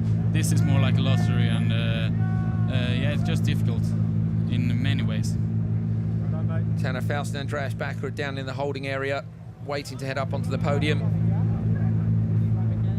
Bakker heading across towards the fans. All the film crews are down there. Thumbs up from Tanner. Fans starting to gather around the rostrum.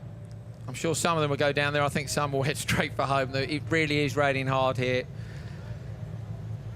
Great race in the end. Here's a look on board. I think this is with Nittish, the long left-hander. Eric can hear him having to feather the throttle. Yeah, as you can see, it's a bit difficult to see everything, even when you're not just behind someone. Was that Bakker, I think, slotting out in front? And then when you're behind someone, you can see now if you go to the gravel here. Look like at the that. difference. Yeah. So. I mean, the dust looks bad, but the dust is nothing, is it, compared to the mud? Just not a problem. No, and you need to be quite brave driving in these conditions, because sometimes you can't see anything for a few seconds, and you just need to turn off the brain and keep the throttle. Yeah, keep it lit. Keep it lit. Brain off, throttle on. Nittish, though, with a sensible drive. Don't forget, he is the World Championship leader. Bakker was in 4th, so he'll gain a couple of points, I think, here on him from qualifying and from the final. Quite sure exactly where they're going to sit. Solberg was in 2nd in the championship but didn't make it through to the final. Heikkinen didn't make it either, so the top 4 very much mixed fortunes. They're down at a very, very wet podium, about to soak each other with champagne. They won't mind. As I say, they're already soaked. There's Reinis Nittish with his home flag. He's always proud to pick one of those up, and rightly so. Good drive by him. Will he still lead the championship? We'll know soon.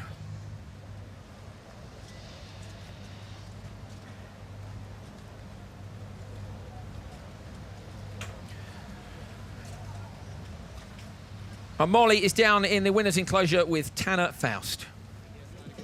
Tanner, congratulations on a fantastic win here in Finland. Take us through the final. Wow, what a mess. I mean, it's just the mud was so slippery and slimy that there was nothing you could do. And I knew I had to get the start because I'd been here before where literally the mud was so thick on the windshield that it was like night in the car. So my windshield wipers went out about halfway through the race. So I knew that if I was behind anybody, I would have to literally pull over and stop. I can't thank the Marklin guys enough. You know, this VW is so good in the wet, and they've prepared such a good car. So awesome. Yeah!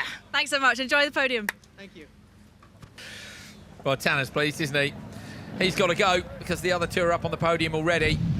Tanner's about to join them. Here are the standings. Reinis Nittish does indeed lead the championship from Andreas Bakker, Solberg and Heikkinen. So the order has remained pretty much, so actually, I think Heikkinen and Bakker, there's been a swap.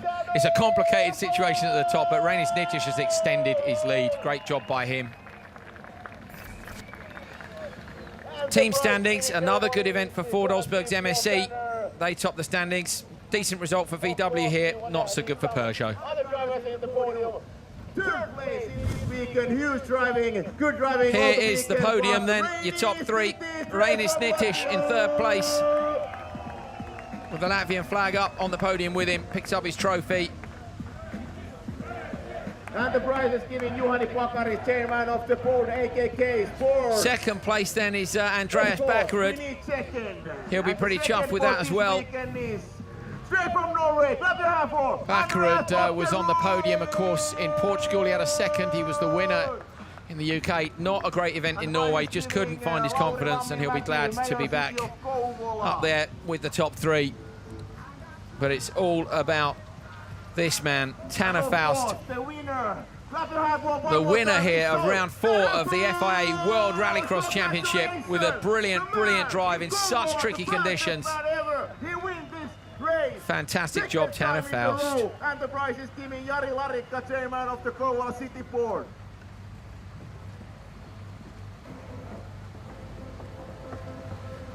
Well, those three on the podium receiving their champagne. As I said earlier, there couldn't be much worse. Tanner's caught unawares there, wasn't he? Nitish got him big time, and Bakkerud too. There you go, there you go. Tanner decides to have a little bit of a drink, but the others were faster off the mark. That's got to be cold as well. Eric, great moment for all of them. Yeah. They love it.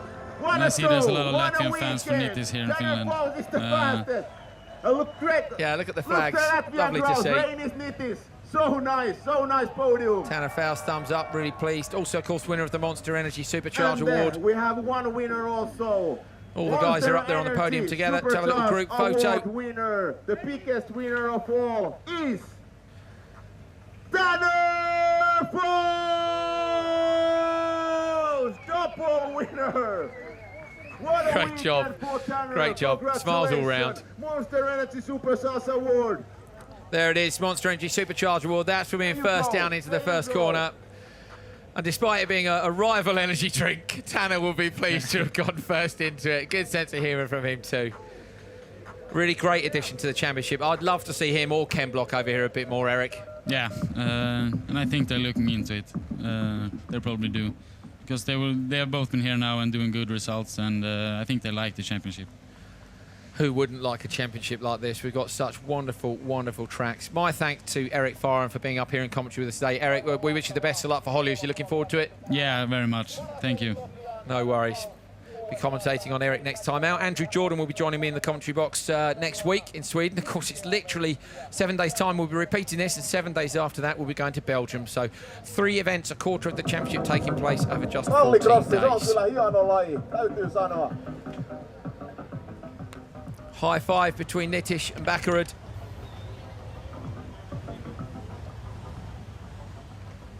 Off the podium. The event's over for them. They're the happy ones. We've got a few for whom it didn't go quite so well. But it's been a brilliant event this weekend. Started off with dry conditions. We even saw a bit of sunshine yesterday. We haven't seen any of it today. Standard supercar fights all day yesterday. We had a dry heat 1, it was then a wet heat 2. That really mixed things up. Some people had struggled in the first heat, then ended up with wet racing in the second heat. Look at the look on Topi Haikkonen's face. Over the gravel trap's been used as a piece of track by nearly all the drivers this weekend. And this was Timmy Hansen this morning. Look at that, the 208 went over twice. Krzysztof Skorupski had a fantastic weekend, his best qualifying performance so far. Contact down to turn 1, semi-finals. It was all a little bit too much once the mud came. Nitish was out front. That was Timmy Hansen pulling over in the same place almost that he went off earlier in the day. A clear screen for Nitish. A mistake for Timmy Hansen. He admitted that himself. That's the view that you get if you're a World Rallycross driver in Supercar. Nothing Doran could do. Tohill and Haikkonen had contact in front of him, and then Solberg hit them. Solberg ultimately didn't recover either. This was when they were trying so hard to repair Solberg's car to get it back out, but it just couldn't be done. Faust sideways around the last corner in the semi-final. Skorupski off the line and down the outside, hoping to get clear air, but it was Faust, and of course, who ended up with broken windscreen wipers and was lucky not to be behind anyone. So even though the wipers weren't working, he had a clear screen. And it was an absolutely fantastic drive from Tanner Faust. Bakkerud and Nitish with a podium behind him. It's a good job by them. And Faust Really a brilliant result for the American. He won here last year and he's the 4th winner this year. We'll see you next week in Sweden.